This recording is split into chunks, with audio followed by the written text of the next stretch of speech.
dragging her dying body.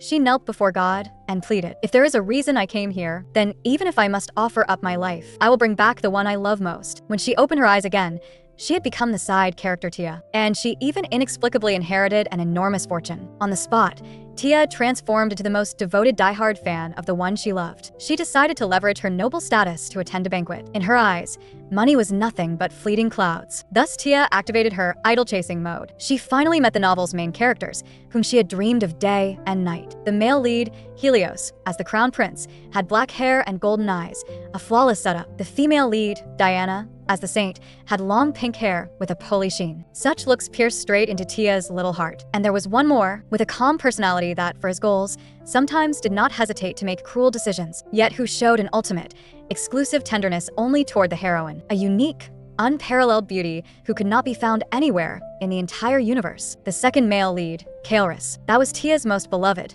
the one and only. The three of them in the same frame were simply a walking art gallery. For Tia, just being able to see the protagonists of her favorite novel with her own eyes was already enough. Diana was called the saint blessed with God's healing power. She always stood on the side of the weak, bestowing mercy and love. She was the sole existence referred to as hope. Faced with such a woman, both Helios, who was not only the male lead but also the crown prince, and the Marquis Kael'ris would, of course, fall in love with her. While she was surrounded by love, she was also hated by the villainous noble lady, Latona. Harboring ambitions to become empress, Latona regarded Diana as a thorn in her side. She continuously oppressed the heroine, even publicly humiliating her with words. Under the pressure of the nobility, the crown prince gave up the woman he loved and accepted this engagement. In the end, for the sake of his friend and the woman he loved, Kael stood in the line of fire without a moment's hesitation. Yet the woman he loved was utterly disappointed in him. Using this event as a turning point, Diana completely left Kael. According to the original story, the male and female leads married happily with everyone's blessings. Tia did nothing and simply waited for the novel's ending to arrive. Looking at the blissful couple, Tia sincerely wished that Kael, standing behind them, could also find happiness, that he could put down the pain of heartbreak and live an easy life. Tia had long since prepared herself to return to reality. She had clearly longed for it so much, yet a year later, when Tia saw her beloved again, it was as he stood before death. She had thought that after a good sleep, she would return to reality. But when she woke up the next day, nothing had changed. Tia refused to accept this fact. She woke then slept then woke. She made it through spring. She lived through summer. She endured autumn, but she broke down in winter. Her bodily functions gradually deteriorated. In the year that followed, she was still trapped inside the novel. She could not understand why God had made her come to this world. Whether it was this unfamiliar world or the blind, directionless future, all of it tormented Tia. But the most painful of all was that her beloved second male lead, Kael, kept attempting suicide. Collapsed by the double abandonment of his closest friend and his lover, having lost the will to live, he repeatedly attempted suicide in the year after the ending. Every night, she prayed that she would open her eyes and be back in reality. But reality only mocked her cruelly. Tia walked deep into the forest. She kept complaining aloud about why God tormented her this way. Even if she could not go back, she at least wanted to see Kael living happily. She collapsed onto the ground, giving up on the idea of continuing to live. "I might as well disappear from this world." Footsteps sounded beside her. Tia turned her head to look and instantly froze. Kael stood before her, face deathly pale. She thought this was a dream, until Kael turned to leave, and she immediately called out to him. Kael asked her what she wanted. Tia forced herself to perk up at once. The guards were anxiously searching for Kael. Just as she was about to speak, she was stopped. The next second, she was pulled into the arms of the one she loved most, his hand covering her mouth. Only after the guards had gone far away did Kael slowly let go. He apologized to her for his rudeness just now. Facing the man of her dreams, there was no way Tia would let him off so easily. After that, she brought Kael back to her own shabby little hut. Had she known this would happen, she would have tidied the place up properly. She stole a covert glance at Kael. Before, she could only watch from afar, but now Kael was right in front of her. She asked Kael why he had come to such deep mountains and forests. Seeing Kael remain silent, she immediately added that it was okay if he did not want to say. But Kael brought up what she had just said about wanting to disappear from this world. Tia's heart suddenly sank. She lowered her head, not knowing how to answer. Kael's words touched the tightly wound string she had been forcing herself to hold together for so long. She poured out her heart to Kael,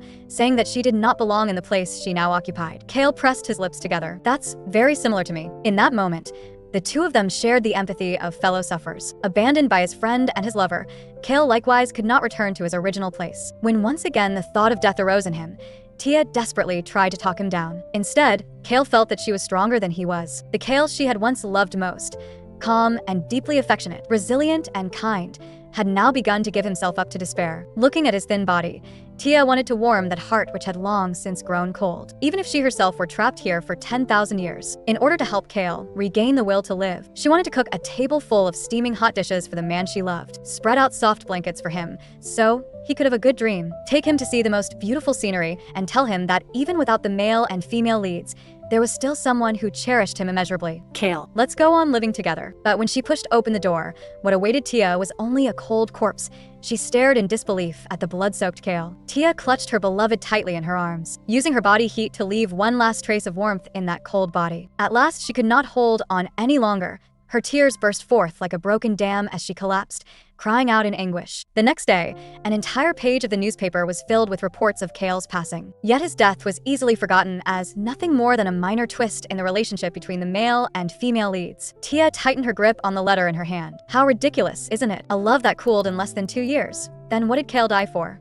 After her beloved died, her life was left with nothing but emptiness and rage. Even her mind grew gloomy and unhinged. Every day she wandered aimlessly around the temple, lost in spirit. The heroine, though a saint, had never once returned to the temple after becoming the crown prince's fiancé. Tia kept repeating the names of the heroine Diana and the male lead Helios, and also the name of the one who had once been her only hope in life, her beloved Kaeris. He had ended his own life with his own hands, but more accurately, he had been killed. He was tortured little by little, to the point of collapse, by the pain brought by the male and female leads. They were the ones who killed Kale. Tia prayed to God countless times. If there's a reason I came to this world, then even if I must give my life, I will still save my beloved. Tia received God's favor. She woke up once more, but the luxurious room before her made her doubt her very existence. Wasn't she living in a tiny shack? Only after taking a few steps did she realize how light and comfortable her body felt. This feels just like Hestia's original body. Sensing that something was wrong, she immediately pushed open the window. Outside, the streets were bustling with lively scenes. Today was the wedding night of the male and female leads. Though she was troubled over why she had crossed over to the end of the novel, there was an even bigger problem to solve right now. Today was also the day Kale would first attempt to end his own life. Tia rushed straight to the carriage. She flung out a large handful of gold coins and ordered the coachman to depart at once. She no longer wanted the heroine to have anything to do with Kale. If the male lead was a fiery, passionate pursuer standing before her, then Kale was the one silently offering everything from behind. But from beginning to end, Diana had never once said thank you to Kale. Tia refused to let his sincerity be trampled in vain. With great forcefulness, she declared that she had urgent business and must see the Duke. Taking advantage of the moment the two were stunned, Tia immediately diverted their attention, and in the next second she spun around and slipped away. Knowing the original story like the back of her hand, she easily found her way to Kale's room. Without hesitation, she pushed the door open and shouted, "My Lord Marquis." She saw Kale holding a dagger, its tip pressed against his throat. With a heart already dead, he asked, "Who are you?" The butler was so terrified, he nearly dropped dead on the spot. Tia clenched her fists. In this lifetime, her ultimate goal was to make the heroine who abandoned Kale regret it to the very core. She hurled her whole body forward, slamming into him and knocking the dagger flying. Kale, utterly bewildered, raised a hand to scratch his head. Tia introduced herself solemnly. "I've come here to become the Marchioness." The butler at the side had already been scared out of his wits. Ever since his master had been neglected by those he trusted, he had never recovered. But now, this chaotic room, a master bent solely on dying, being attacked on the spot by a strange woman, and even being proposed to by her face to face. The butler's mind went completely blank. Tia herself was about the same.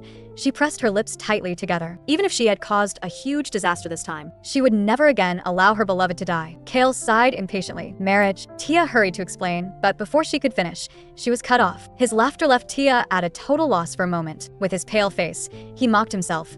"Have I already become someone anyone can treat however they please?" Tia's heart trembled. "I only want to save you, my Lord Marquis." "Then let's do as you say." As soon as the words fell, both she and the butler were stunned, staring at Kale in utter disbelief. Kale rose and said it didn't matter. Tia's very soul trembled. "No matter how bad your condition is, you can't just agree to marry so casually." Kale tossed all these troublesome matters to the butler to handle, then immediately issued an order for the guests to leave. The butler and Tia stared at each other, eyes wide, the awkwardness reaching its peak. Tia was almost on the verge of breaking down. After studying her emotions, she formally introduced herself to the butler. She wanted to ask a few equally rude questions of the person who had behaved rudely, barging into the Marquis's estate without cause, throwing herself at the Marquis, and forcefully proposing marriage. Yet the butler did not show any intention of blaming her. Instead, he expressed deep gratitude to Tia for saving his master. It was just that her string of actions made it seem as if she had long known the Marquis would die. For a moment, Tia did not know how to explain. If she spoke of possessing someone's body and being reborn, she would probably be treated as a lunatic. But then she thought it through. In a fantasy novel like this, supernatural powers were very common. And now that she was entangled with the second male lead, Kale, she was no longer a side character. From this moment on, Hestia would appear as one of the novel's main characters. She vowed solemnly that she possessed the ability to foresee the future. The butler's eyes widened once more. His stiff reply clearly showed he did not believe her. Helpless,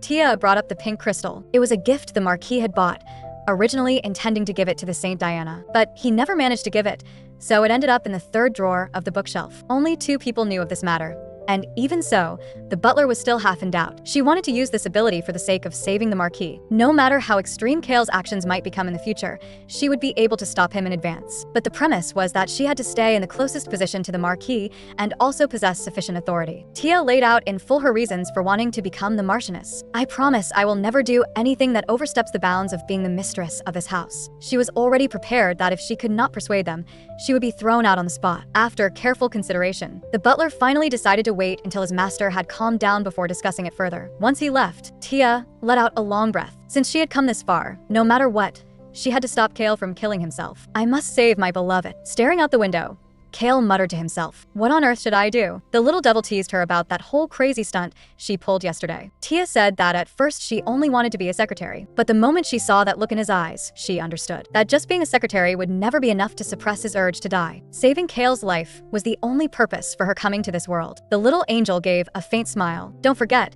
we will always be by your side." Leaving those words behind, it disappeared. Tia's eyes flew open. That dream left her with a faint sense that something was off. Not long after, the butler came to take her to see the Marquis to discuss the marriage. She first asked how Kale was doing. Only when she heard the butler say he's stable did Tia finally breathe a sigh of relief. The butler grew suspicious.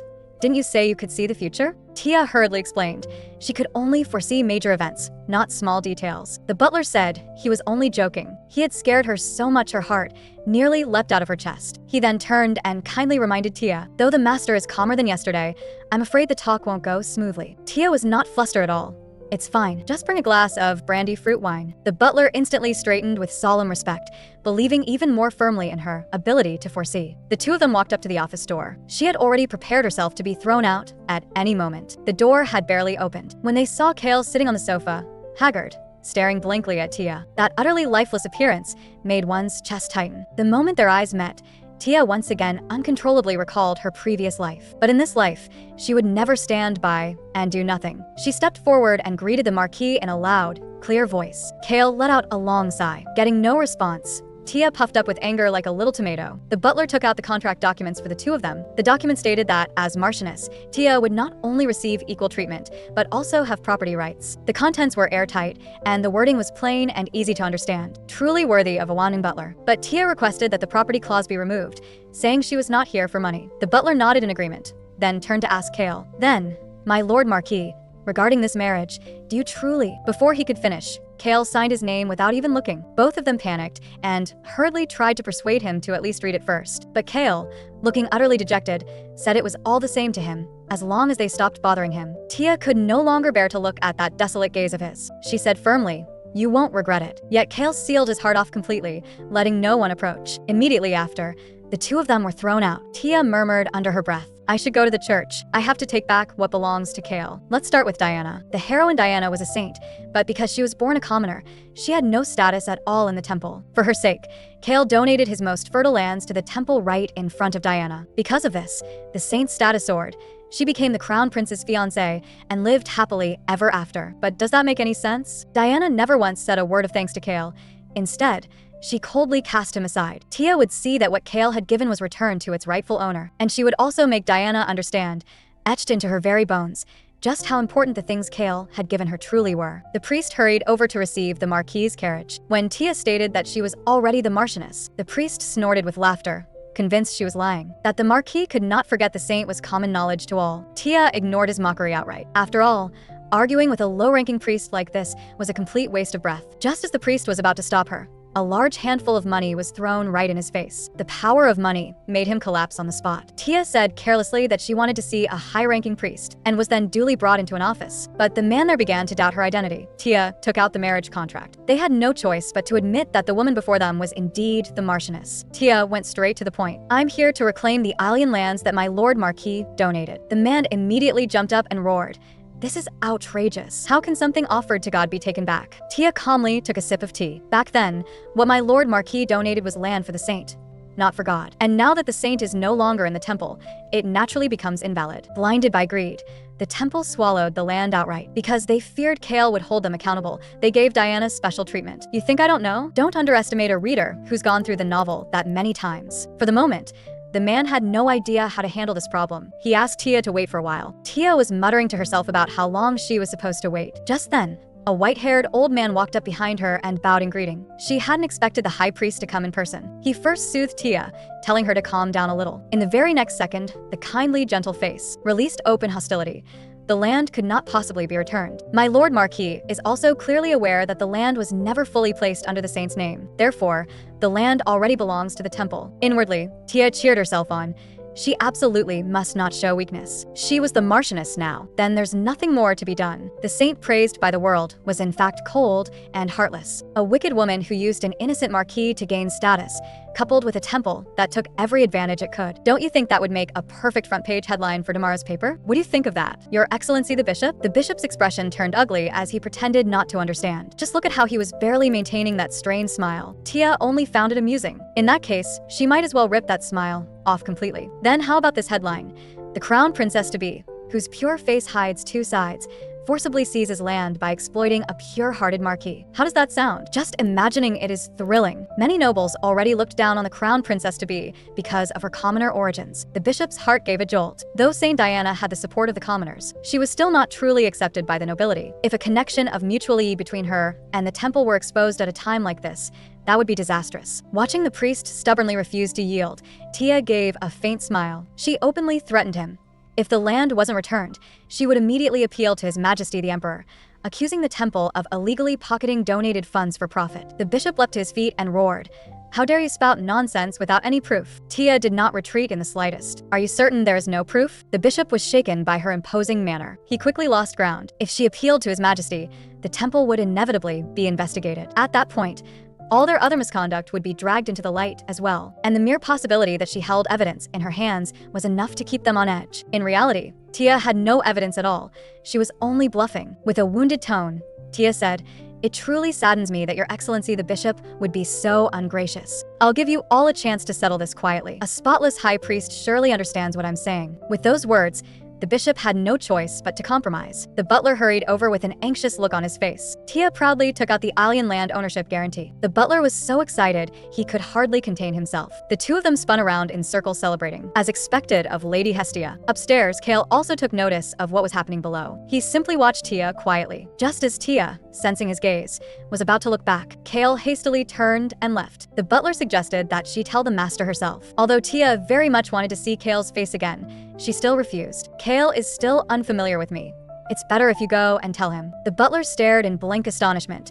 So Lady Tia cares this much about the master. Back in her room, she collapsed onto the bed and fell asleep at once. She had no idea that in her joy she had overlooked a certain crucial point. Inside the palace, someone was raging over the information in his hands. "The Marquis has taken a wife? Such an absurd thing. I won't believe it until I see it with my own eyes." Tia had forgotten what kind of butterfly effect this matter would trigger. Early the next morning, Kale summoned her for a talk. Tia sat nervously to one side, her heart in turmoil. She had planned to go inspect the land today, but instead Kale had called her indirectly. "Could it be that because I took Diana's land back, he's in a bad mood and wants to kick me out?" Kale spoke her name. The two of them sat on the sofa, staring at each other in silence for a long time. His direct gaze into her eyes made Tia space out for a second. It was only in the next moment that she snapped back and hurriedly introduced herself. Kale began his questioning. "What is your real reason for wanting to marry me?" Tia hesitated. She obviously couldn't say, "I'm here to save you, the man who will try to kill himself over and over in the future." Kale stared fixedly at her, waiting for her answer. After careful thought,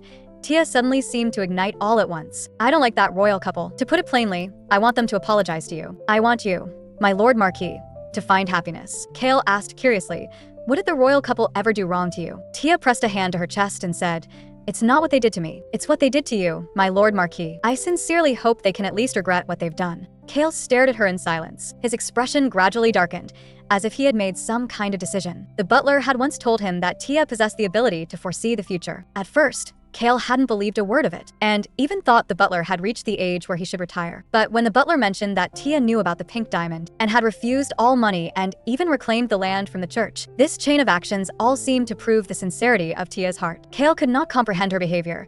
She wanted to be Marchioness, yet asked for nothing. Is all of this for me? But we were complete strangers. Tia could not answer. Before transmigrating, she had secretly watched Kale countless times, but Kale had never once noticed her. Kale asked again, "It's really strange. In choosing me, do you have any other reason?" From the very beginning, Tia had only ever chosen Kale, so there was never any other option. She could not answer any of his questions. In the end, she chose to let go. "Are you perhaps dissatisfied with everything I've done so far? I'm willing to sign the divorce papers right away and leave your lands." Tia chose to leave. She asked nothing of Kale. As long as he could go on living well, she would be content. Kale's heart was stirred by this strange feeling he had never experienced before. In the end, he chose to keep her. "The royal family sent you a letter. Since you decided to start all this, I won't interfere. Do whatever you want to do." Courage flooded into Tia at once. "So that means no matter what I do, you'll stand on my side, right? Love and hate are separated by a single thought." She was going to crush that dog of a couple. Right afterward, she received a special reward, a handwritten letter from your beloved. The moment she stepped out, the butler hurried over in a fluster. That couple really was wearing him out. "Please don't take what the master said to heart. He's still in recovery." Tia told him to relax. In the next second, she added seriously, "I'm going to see the crown prince." The butler's expression changed at once. "Leave it to me. Everyone, my lady is going to have an audience with the crown prince. Do your utmost to prepare." Upon learning she was going to see that royal couple, all the maids rushed over in unison. Cosmetics, perfume, clothes, and jewelry, the very finest of everything. In the blink of an eye, she changed from a mere village girl into a stunning beauty, with charm at full blast. The maids all cheered her on. As expected of Our Lady, she looks far better than Saint Diana. "So this is what it feels like to go see the woman your ex-boyfriend is marrying." With her aura fully unleashed, Tia set out. "I will never be defeated by you." But the moment she saw the original heroine's devastating beauty, she was defeated. She takes back what she just said, but she could not lose in momentum. Tia stated that she was the Marchioness. Diana paused. Perhaps, have we met somewhere before?" Tia recalled the first time she had seen Diana. Diana had worn simple yet elegant clothing, smiling as she soothed people's pain. She truly had been a saint for everyone. Yet that very saint had abandoned the common people. Now she was living in such a luxurious room, wearing an extravagant gown as the crown princess-to-be. How laughable. Tia brushed it off perfunctorily, saying she had never met Diana before. Tia took out the marriage certificate and the Marquis's handwritten letter. After seeing the letter, the crown prince's expression grew grave. Diana anxiously said she wanted to see it as well. Once they confirmed it was indeed Kale's handwriting, both of them were in disbelief, especially the heroine favored by this world. Seeing the half-suspicious look on the male lead's face, Tia quietly smiled. "No matter how you doubt me, the fact that I am the Marchioness will not change. The crown prince was the one to break the surface harmony. Even if you are the Marchioness, isn't threatening and seizing land from the temple an abuse of power?" Tia replied coolly. Was the land offered to Her Highness the Crown Princess to be back when she was a saint truly the property of a temple? That would be what you call using one's status to plunder. Diana rose to refute her. "The temple has no private property. Everything offered to the temple belongs to God. That makes it even stranger. Isn't Her Highness the Crown Princess to be now using God's granted power solely for the royal family's sake?" Before returning here, Tia had been in excruciating pain all over. She had gone to the temple, begging for just one meeting with the saint. On the verge of death, she had been mercilessly refused. After becoming crown princess-to-be, Diana no longer healed the people in the name of the saint. The saint no longer belonged to anyone. Tia asked aloud, "Does this truly accord with God's will?" The crown prince stretched out an arm to shield the bewildered Diana and warned Tia to watch her tongue. Tia apologized politely, then said, "To be honest, wasn't the reason for donating the land nothing more than past feelings of admiration for the saint? Do the two of you wish for my husband to remain bound by his old love?" The royal couple were left speechless by her retort. As long as they did not want Kale to remember Diana forever, they ought to allow him to settle the past. "I will never resent the two of you for my husband's past. All that is over now. I believe there will be a better future, and I hope you can understand. What I'm doing is for that future." The crown prince's face darkened, and he immediately shifted his line of attack. "Exactly what means did you use to get into the Marquis's household?" Tia gave a faint smile. "Not everyone must burn with a passionate love like the two of you in order to become husband and wife." In this battle of words, Tia completely triumphed. Yet the crown prince still refused to let it go. "Why did Kale choose you, of all people?" Tia frankly stated that she possessed the ability to foresee the future. The crown prince looked at her as though watching a joke. She had already expected that they would not believe her so easily. But Diana seemed to be greatly shaken. She had always believed herself to be the most special existence in the world. Tia would see that belief utterly collapse. "If you don't believe me, Then let me foretell a future. Tia told Kale in detail how she had fought back against the male and female leads. She had thought he would still be hung up on the heroine, but to her surprise, Kale didn't care at all. He even suddenly leaned in close and said, "Thank you. I'd like to show you my gratitude." The closeness left Tia instantly at a loss. She couldn't help but sigh inwardly. This face is the salvation of my life. For a moment, Tia didn't know what reward to ask for. She thought about it seriously, but her mind couldn't help drifting in a strange direction. The unhealthy thought had barely surfaced before it exploded. Kale was so startled by that overly suspicious expression of hers that he stepped back. "What is it that you desire so much?" Wiping away a bit of drool, Tia explained, "If possible, please allow me to hire a private tutor." When she mentioned Lady Harmonia, Kale froze for a second. Does it have to be her? She nodded. Lady Harmonia was the noble closest to the heroine Diana. The reason she wanted to invite the heroine's friend, and not an enemy, was that this woman was the only noble who had shown genuine goodwill toward the commoner-born Diana. She kept encouraging Diana and patiently taught her court etiquette. She would undoubtedly do everything in her power to help Diana gain the noble's support. So before that happened, Tia had to start with Lady Harmonia. Kale sighed. "I really can't understand what you're thinking." Tia flared up like a lit firecracker. "Revenge, of course." Even so, Kale still agreed. "Though I don't know what your motives are. I am truly grateful to you." "Thank you." A faint blush crept onto Tia's cheeks. Back in her room, she completely let herself go. On the bed, she flailed about in excitement. The happiness she felt made her think the suffering of her first 2 lives had finally been repaid. Today was another day of living for her idol. To leave a good impression, Tia made an appointment with Lady Harmonia early the next morning. Barely a minute later, the other side agreed. When she announced that she was the Marchioness, everyone's eyes were practically drilling holes into her. Just then, her savior finally arrived. The two of them went to the reception room. Harmonia was very surprised. She had never expected the Marchioness to visit in person. People of higher rank usually just summoned her to their estate. Tia knew Lady Harmonia very well. The biggest reason Harmonia adored Diana was her honesty and humility, and Tia could use that same approach to win the lady's favor. With tears trembling in her eyes, she said sweetly, "My lady, I need your help." Harmonia sprang to her feet. "If you're willing, you can tell me about it." Though Tia lowered her head pitifully, in her heart she was thinking, "Hooked." Tia tearfully confided in Lady Harmonia. Ever since childhood, as an orphan, she had been bought by nobles. Because of her lowly origins, she could only be a nobody in high society. Becoming a Marchioness overnight had left her at a complete loss. She believed that only this lady would be willing to help her. The persona Tia crafted for herself was that of a silly country girl who had grabbed hold of luck by accident. No bluffing, very obedient. But the lady only looked pained. Tia was stunned. This was not the reaction she had expected. The lady should have been the type to take the initiative to reach out to the pitiful. Tia said forlornly, "Perhaps my request is too much of a burden on you." The lady hurried to explain, "It's not like that." Tia said it was all right and urged her to speak. She waited anxiously for an answer. In the end, what the lady was curious about was how on earth she had managed to marry the Marquis. The lady's embarrassed yet extremely curious expression left Tia completely dumbfounded. She had never imagined that question would come up. Cold sweat broke out on Tia's back. "Looks like it's time to bring out my special skill. Actually, I've admired my Lord Marquis for a very long time. I was afraid that after the Crown Princess de B's wedding, he would be so heartbroken he'd lose control. So that night, I rushed nonstop to the Marquis' estate, perhaps because he was in such depths of grief. He handed the marriage certificate to me. Having received such grace, I felt I had to repay the Marquis no matter what." Only then did the lady understand why she had gone to reclaim the land from the temple. Slipping fully into drama mode, Tia wore a pensive, sorrowful look. "My husband sacrificed himself selflessly for the saint, yet received nothing in return." Seeing the lady grow sadder and sadder, Tia smiled inwardly. Perfect. She's taking the bait. She decided to play her final card. "I'm very clear about my place. Until Lord Kale regains his composure and hands me the divorce papers, I only wish to repay this debt of kindness." The lady immediately began to console her. Tia rejoiced in secret. Success. Clasping Tia's hand, the lady said, "I will help you with all my heart." One gaze spoke 1,000 feelings. The other was moved beyond words. Very soon, the two of them began a hellish training regimen. The unfamiliar knowledge nearly crushed her under its weight. But in order not to become a burden to Kale, she was willing to grit her teeth and endure. A few days later, a maid brought news. Tia's earlier prediction had been confirmed. The great thief had been caught. Now she really wanted to see just how ugly the expressions of that royal couple must be. Tia asked what Kale was doing. The maid looked troubled. Judging by her reaction, this was not someone whose name could be mentioned lightly. Was it Sepelian? The maid's reaction confirmed it.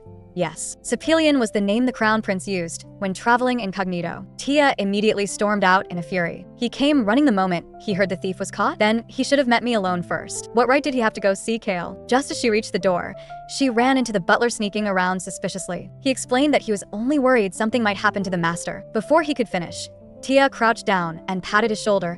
"And no need to explain. I understand everything. The two of them eavesdropped together outside the door. Suddenly, a loud crash sounded from inside. Tia burst the door open at once. Seeing those blood-stained hands and Kale's whole body trembling, Tia felt as if she had been struck by lightning. She rushed over, frantically fussing over her husband. Then she shot a glance at the male lead beside them. It was because of him that Kale had ended up like this. Tia furiously ordered him to get out. Helios flinched in shock. Seeing how completely Kale rejected him, his face darkened at once. Mumbling a single sorry, he hurried away. With the source of threat gone, Kale could finally breathe, but he could not understand. Why did this Tia, who was clearly unrelated to him, always show that kind of expression? This feeling was so strange. Tia gazed at Kale lying in bed, lost in thought. The doctor had said it was brought on by a sudden emotional outburst after staying in a highly sensitive, tense state for too long. Although he would be fine after some rest, Tia was still furious. Just what had he said to push someone to that point? Curious? Kale suddenly woke up, startling her so much she jumped. Kale explained. The crown prince had suddenly come to visit. Seeing him in this condition, Helios started showing concern. Are you really going to marry that woman? Kale answered flatly. Are you the only one allowed to get married? In disbelief, Helios tried to persuade Kale, but Kale was having none of it. It has nothing to do with you. Even if you live as cautiously as possible, what difference does it make? He had once been cautious because of that. The very thought made his heart feel as if it were being sliced open. Kale recounted what had happened that night. On the day you and Diana were married, I went to kill myself. Tia was the only one who stopped me because she said she wanted to get married. I went along with it. The crown prince could not understand. Why would you hide all that pain? Weren't we friends? Kale was utterly disappointed in him. So, in the end, it's my fault again? Even matters of life and death can be pinned on me? Helios demanded to know why he had changed. Diana would be sad to see you like this. Kale did not want to hear such absurd words anymore. You say you're worried about me. So, why didn't you write me even a single letter? If you're here just to spout nonsense, get out. Kale opened his heart to Tia. I once thought that as long as those two were happy, I could be at peace. Only when I was forced to the edge of the cliff did I realize what I truly felt. Living in an unbearable state all that time, I finally chose to die. After being saved, all I felt was powerlessness. I couldn't even die properly, but now I've woken up. From here on, I'll try to face myself more honestly. All of this is thanks to you. Hearing Kale's words of gratitude one after another, Tia almost burst into tears then and there. Kaleris was her most beloved. He was the reason Tia kept living. In this moment, she was even more certain of her heart. As I thought, I came back for you. Meanwhile, when Diana heard that Kale had attempted suicide and failed, she panicked. Although that woman had managed to stop Kale, Diana still refused to believe that Tia truly had the power to foresee the future. Using worrying about Kale as his excuse, Helios decided to uncover the real reason that woman had married Kale. Diana bit her finger anxiously. They had to act quickly. Now that news of her marriage to Kale had spread, Tia immediately received an invitation from one of the leaders of high society, Countess Irenides. Having read the original work, Tia broke out in a cold sweat. That lady's tongue was no ordinary kind of sharp. Fortunately, she had always remained neutral toward the heroine Diana. With so little information, Tia fretted over how to strategize against her. Teacher Harmonia watched with a worried face. Little did she know that Tia was actually agonizing over whether to just resort to bribery. But in the teacher's eyes, she seemed completely pure and harmless. Tia muttered under her breath, "There's no helping it, it's for Kale." Silently, she chanted in her heart, "For Kale's revenge." The teacher was instantly moved to the core. Even at a time like this, you're still thinking of your husband. If she rejected the invitation casually, it would surely stir up unsavory rumors. There was no way she could stand by and watch such a kind-hearted Tia struggle alone. She promised with confidence, "I will help you do your absolute best. So you must attend the tea party, no matter what." Tia was dumbstruck on the spot. Just what on earth had the teacher imagined? And so, she sat and ate and drank tea with a group of unfamiliar noble ladies. Tia was panicking. Why am I the only one sitting closest to the Countess? This makes it way too easy to see through me. The Countess asked her to start by greeting everyone. Tia squeezed her eyes shut. She recalled her teacher's instructions. Most of the ladies at the tea party were older than she was. Tia did not want to put herself above them. The lady had taught her a way to truly win favor. Flatter them, but without fawning. Blushing slightly, Tia said, "Sitting among such highly respected ladies, I'm a little nervous." The ladies' attitude changed at once. They whispered to each other, "She's completely different from the rumors, isn't she?" This kind of rainbow-colored flattery was child's play for Tia. In the warm atmosphere, the ladies grew increasingly curious about how she had become the Marchioness. Tia perfectly replayed her classic story, recounting the process from beginning to end. The ladies were completely wrapped around her finger. Having satisfied their curiosity, they also left Tia utterly exhausted. And with that, everyone's view of the heroine Diana began to subtly shift. The Countess gave a small cough. "However, Lady Marchioness, don't you feel uneasy about Lord Kale's romantic history?" Tia clenched her fists. Her teacher had long since warned her about this kind of situation. When faced with sharp questions, Losing your temper meant being branded immature. If she came off as childish, she would be looked down on. Tia pressed her lips together. Why would I have any reason to feel uneasy? Lord Kale himself has said that was a past relationship. The crown princess-to-be, who was born a commoner, had actually dared to ignore the noble ladies and invited only young women close to her tea parties. Such rudeness had stirred up public anger. The ladies began to discuss when, exactly, Diana intended to invite them. Tia seized the chance at once. Why don't I ask her for you? In the next second, everyone turned to look at her. Tia hastily explained that she would soon be going to the palace. The ladies nodded to one another, then entrusted this difficult task to her. Seeing the countess's meaningful smile, Tia went into full-blown panic. To deal with all this, Tia brought out her treasure number 2. Her diary. This diary contained every event from the original story, carefully organized. In her previous life, after Kale died, Tia had pored over the newspapers, waiting for the male and female leads ending. Now, this would become the trump card of her future sight ability. At this point, Tia paused. If it's this, it will definitely deal a heavy blow to Diana. Early the next morning, Tia hurried off to find Kale. She needed his permission for that. Halfway there, she hesitated. Was she really allowed to just walk into Kale's room? Feeling guilty, Tia went to find the butler instead. Please tell the Marquis that I wish to see him. Ross. The butler, worn out by the two of them, simply suggested that Tia go directly. The master doesn't seem to dislike you. Tia misunderstood and thought he was annoyed.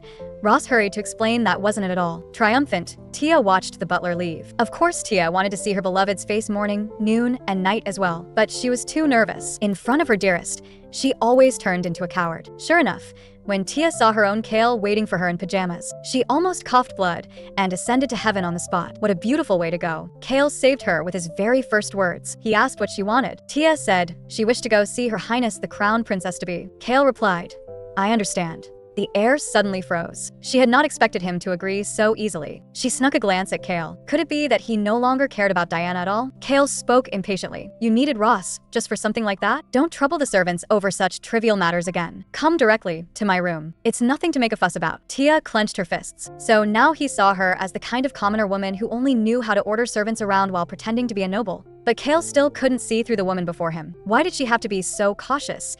Even just to come see him. Just a few minutes earlier, the butler had reported to Kale, my lady wishes to see you. Kale agreed on the spot. Seeing that the butler seemed to have more to say, he asked what it was. The butler cautiously probed. From now on, my lady can see you directly without going through me, correct? The memory of Tia's past recklessness was still fresh, and Kale sighed.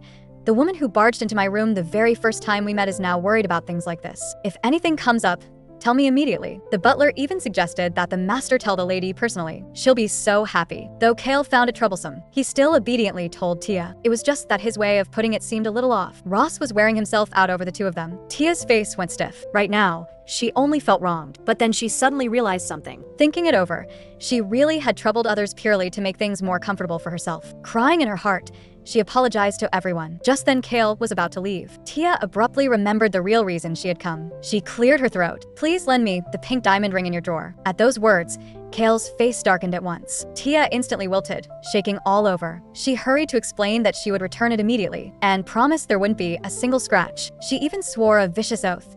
Even if I die, I'll bring the pink diamond ring back in perfect condition. Kale pondered for a moment, then stood up and said it was no big deal. He took out the carefully wrapped pink diamond ring and handed it straight to Tia. You wear it. Tia was completely stunned. How had it turned into a gift just like that? In disbelief, she asked again. And Kale said she had heard right. It doesn't have an owner now anyway. A sharp pain stabbed Tia's chest. To Kale, that had been the proposal gift he had painstakingly chosen for Diana. Tia clenched the ring tightly in her hand and thanked Kale, then turned and left. Seeing the look on her face, it was like she was heading out to kill someone. But Kale suddenly let out a chuckle. Pray for victory in battle. Back in her room, Tia was about to ask Ross to send a letter for her when she suddenly realized something was off. She couldn't keep troubling such a busy man.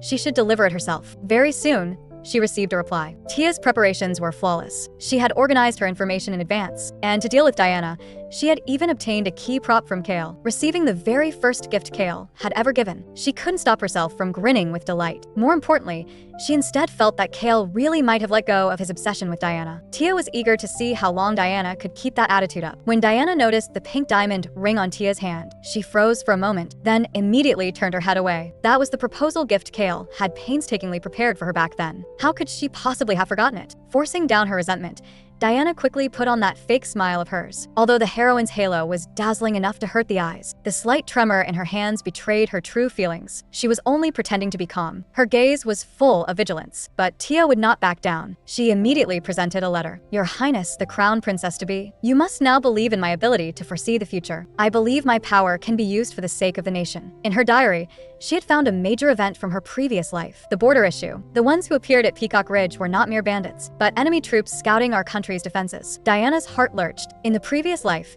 when the emperor was gravely ill, Helios had acted as regent, fighting alone amid the strife between neighboring nations. In order to prevent war from breaking out, he signed a peace treaty under the condition that foreign merchants could trade freely within the empire's territory at no cost. Diana gripped the letter tightly. She could not help but wonder, why tell her instead of the crown prince? If Tia truly knew all this? Tia smiled coolly. She then asked about the date of the next ladies' tea party. Diana snapped at her in anger. How rude of you, Lady Marchioness. After all, the guest list and date of a tea party were highly sensitive. Unless you were very close, people normally wouldn't reveal them. But Tia loved nothing more than seeing her angry. In an instant, she turned into a tearful, delicate little flower and apologized, citing her lack of etiquette and leaving Diana momentarily speechless. There was even hidden mockery in her tone. I've offered your highness a major prophecy and simply assumed you'd tell me something so small in return. With this retreating advance maneuver, Tia left her with nowhere to run. Pressing a hand to her forehead, Diana sighed. Once the date is set, I'll write and tell you first. Tia bowed in gratitude. Of course,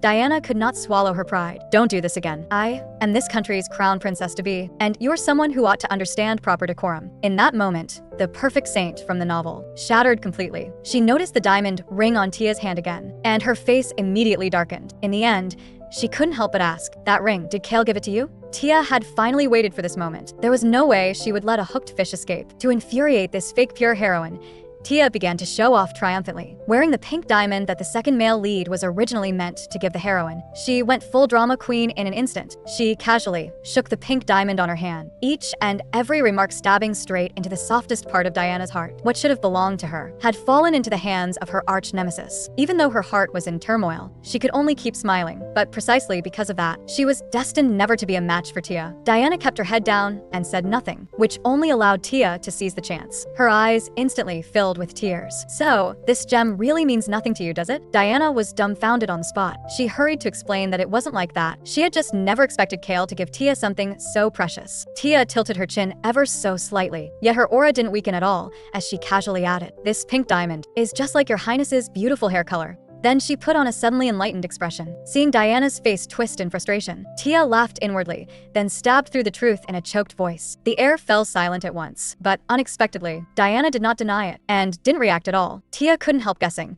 She must hate seeing me ignorant yet happy, so she wants to use this to spark a marital fight between me and Kale. Having seen through the heroine's true nature, the real counterattack began. First, she held herself back and let Diana fall apart on her own. Then she took her stand on the moral high ground and passed judgment. I was happier not knowing. How could you tell me something so cruel? In the end, Diana apologized in shame. Up to now, her life had gone smoothly, though the novel contained conflicts and crises. As the saint and heroine, she had always stood on the side of absolute good. For the first time ever, she had been pushed into the role of the villain. If she could apologize, it meant there was still a shred of conscience left. But what did that have to do with Tia? She had no intention of stopping there. Thanks to you, I've realized my position once again. At those words, Diana's face turned ugly at once. It's I who should be thanking you. I heard you saved Kale's life. Tia instantly switched into devoted wife mode. From now on, she would stay by the Marquis side as well. Then I'll leave Kale in your hands. Perhaps the blow had been too great, forcing out that line from her throat. Diana then all but fled the scene. Tia couldn't care less. As long as the result was good, the process didn't matter. When she returned to the estate, she found the butler already waiting for her. Just as he had expected, my lady had achieved a flawless victory. The two of them burst out laughing together. Hearing that Kale had been troubled lately and had locked himself in a study, she asked the butler to prepare some light-hearted novels. After hearing this, the butler was instantly awestruck. You can even foresee the master's preferences in reading and drink. Tia was at a loss for words. She hurriedly changed the subject. She was going to Kale to report her results, just how hard she'd been working for his sake. But to her surprise, the first thing Kale cared about was whether Diana was doing well. Feelings don't vanish just because you say they're over. Tia understood that. So when Kale asked her, in the future you saw, Is Diana happy? Tia fell silent, because after the second male lead suicide, the male and female leads were no longer passionately sweet. When the empire was beset by internal and external crises, they often lamented the loss of such an outstanding talent. Even the heroine's healing power disappeared. No longer a saint, Diana was just a kind-hearted but fragile ordinary woman. Those around her soon drifted away, and her only support,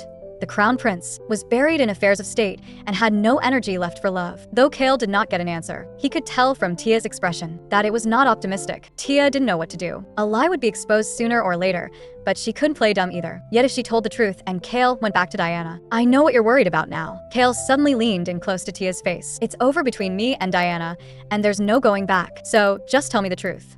Tia knew he was putting on a brave front. Clearly, even now, he still wore that same expression. She couldn't help mocking herself. How stupid.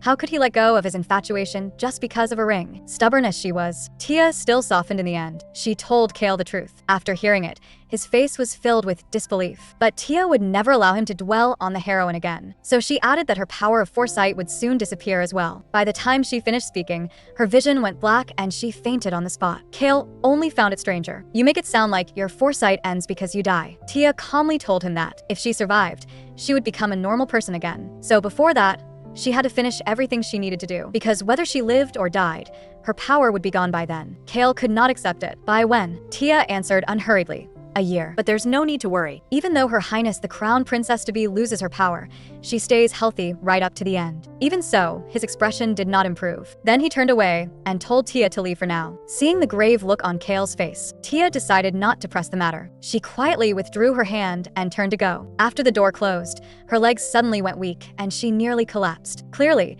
she could have muddled through in a much more natural way. What if Kale did something extreme again? A trace of guilt flashed through her heart. If only she had the kind of ability that allowed her to take care of others. From that day on, Tia was no longer able to see Kale at all. But no matter how upset and distracted she was, she still couldn't delay her proper business. She arranged a meeting with one of the giants of high society and immediately switched into acting mode. She recounted the entire episode with the crown princess-to-be from beginning to end, sniffling softly as she spoke and pulling faces in secret. The shocking gossip left the countess speechless for a moment. The crown princess-to-be, she knew, would never do such a thing. Seeing that the countess was half convinced at best, Tia decided to add a stronger dose. What if Her Highness the Crown Princess-to-be wants to break up my marriage with my husband? What should I do? To stuff the idea of Diana's two faces deep into the lady's mind, Tia cried with all her might, but the countess remained unmoved. She was firmly convinced Her Highness would never do such a thing. This completely threw Tia off. Looks like this won't work. She had only meant to casually slander Diana a bit, but she hadn't expected the countess to be even more protective than she'd imagined. After hearing everything, the lady even wanted to personally request an audience with Her Highness. Fortunately, Tia managed to stop her in time. After she had safely seen the countess off, he had shut himself away in his room. Now that he had finally stepped outside again after so long, the entire estate was in an uproar of excitement. Being able to see the master like this was all thanks to my lady. The butler, all the more fired up, said, "There are more flowers here. Please use as many as you like." Just as Kale was about to speak, "Do you think there aren't enough? I'll go get you more." He bolted off before he even finished. Kale knew perfectly well this was not the time for such things. Not long ago, he had received a message from the Crown Prince. Thanks to the information provided by his wife, the border crisis had been detected and prevented in advance. He knew her ability was impressive, but he had never imagined it could sway the entire empire's fate. With such a powerful gift, why did she only want to save me? Why would she fight the temple and the crown prince? For the sake of someone she had never met? Could it be that she... Just then Tia appeared. For that one instant, Kale remembered what she had said. My power of foresight won't last long. So before that, I intend to finish everything I have to do. In that moment, his body overruled his reason, and he ran to Tia without thinking. Quickening his pace, he held the flowers out before her. I have something to say to you. Tia stared in disbelief. What was going on? What was he going to say to her with a bouquet in his hands? She couldn't help but imagine it. Kale, out on a walk, met a flower spirit who gave him a bouquet, and only then did he run into her. Yes, that had to be it. She had nearly misunderstood and thought he was going to give them to her. While Tia stared at the flowers and let her imagination run wild, Kale assumed she really liked them. They're for you. With that, he shoved the bouquet into her hands. Tia's heart pounded wildly. Seeing how flustered she was, Kale had no idea what to do either. Thankfully, the butler rushed over and hurriedly asked what had happened. With a baffled look, Kale explained, I only wanted to talk to her. Eavesdropping on their conversation, Tia instantly calmed down when she heard the words flower arranging. Seeing that his flower arranging was still unfinished, Kale looked regretful. They would just have to talk next time. But Tia suddenly shouted, I'm fine, let's go talk now. She was dying to see her favorite arranging flowers, but the butler, thinking her condition poor, urged her to rest. Tia, however, was adamant, her voice turning ominously low. "Let's go." Master and servant both shut their mouths at once. The butler hurried off to prepare dinner. A minute later, staring at the already finished arrangement before her, Tia laced her fingers together and gushed nonstop. "Oh my god. Oh my god. Oh my god. Even my Kale's hands are this skillful. Is there anything at all he can't do?" In the next second, she was almost in tears, regretting that she hadn't seen the process of her favorite arranging flowers. Noticing how her expression kept shifting, Kale gave a soft laugh. What a person who can't sit still for even a moment. Tia's jaw nearly hit the floor on the spot. Kale laughed. Once he realized she'd noticed, he immediately pretended nothing had happened. Tia couldn't hold back her joy. Whatever else, at least he'd smiled. She had been worried. He was still upset over their last conversation. Just then, Kale suddenly leaned in close. "I have something to tell you." Tia was so startled she agreed while blushing and backing away. Clinging to a pillar, she gulped for air. Kale's voice was already pleasant enough, but whispered right by her ear it was a critical hit. Was it really okay to be this happy today? This was what it meant to live. Everything before this had been wasted life. Kale had always had one question he wanted to ask. Did she have any other reason for choosing him? "Is your reason for choosing me because you?" Tia panicked completely. Had Kale figured it out? But I didn't act that obvious, did I? Forced into a corner, she could only shout with all her might. "That's right, you're actually my ultimate favorite because you foresaw an important future where I needed you." The moment the words left his mouth, both of them were stunned. Kale looked completely puzzled. What kind of title is ultimate favorite? In fact, what Kale really wanted to ask was, "In the future you foresaw, am I needed?" But for the moment, he was more curious about what ultimate favorite meant. Tia's brain instantly crashed. She stammered, having no idea how to explain. And of all people, Kale was the scholarly type, the kind who loved digging to the bottom of anything he didn't know. "Can't you tell me? Who could withstand that?" Face burning red, Tia yelled with her head down. "It just means the one I love most." Expressionless, Kale repeated, "The one you love most." That alone sent Tia's heart pounding like crazy. Or rather, the person I treasure most. "I see. I didn't realize you liked flowers that much. I'll give you more from now on."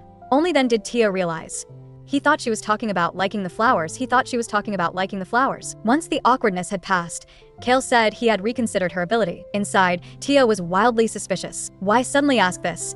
Does he think my prophecies are ridiculous? The future you foresee is something that hasn't happened yet. If it changes because you foresaw it, then the future you saw before would disappear, wouldn't it? If you hadn't saved me before, does that mean I was originally supposed to be dead? Even though Kale's thoughtful look was also handsome, cool, and thrilling, I'm really weak when it comes to this kind of sci-fi setup. Just then, Kale brought up the border region again, making Tia immediately think of time paradoxes. If she changed each event from before her rebirth one by one, she couldn't guarantee that the same things would happen this time. If a prophecy failed to come true, it would mean she'd been exposed. That would be troublesome. "In the future you saw, there was something that needed me. So you saved my life, didn't you?" That line snapped Tia back to herself. In the life before her rebirth, after Kale died, there had been no major events directly tied to him. People had only speculated that if Kale were still alive, things might have turned out better. Kale suddenly leaned in close. "Is it hard for you to say?" Tia's heart lurched. "With you like this, it's impossible for me to think straight and answer calmly. Even if you survive, I can't be sure whether the future will change or not. The world keeps turning with or without any one person." After hearing that,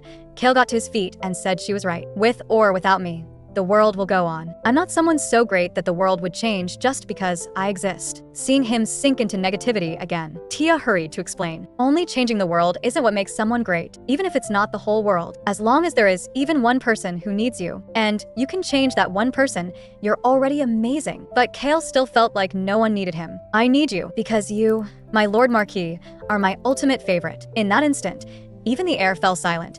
Her voice practically echoed across the whole garden. Almost off the planet, the butler suddenly poked his head in between them. "What are the two of you doing? Dinner is ready." The moment Tia heard that, she bolted. Kale, however, let out a pfft and laughed from the bottom of his heart for a long time. Both the butler and Tia turned to look back. They saw Kale holding his stomach, the faint curve of his lips happier than at any time before. It was abrupt, yes, but am I really that stupid? Stupid enough to make him laugh like this? Before long, Kale calmed down again. "Enjoy your meal." With that, he left in a hurry. Because of this little episode, Tia had no idea whether she'd eaten her food through her nose or her mouth. Embarrassing as it was, her heart stayed sweet the whole time. But the moment she pushed her door open, a fresh floral scent washed over her. Tia stood blankly at the entrance. After glancing around, this really was her room. It was filled with flowers on all sides. Only the white roses pleased her the most. They were the very flowers Kale had arranged earlier. Thinking back on their conversation, Tia finally understood. So this was what he had asked the butler to take care of. She gently picked one bloom, tucking its sincere flower language into the depths of her heart. And Kale,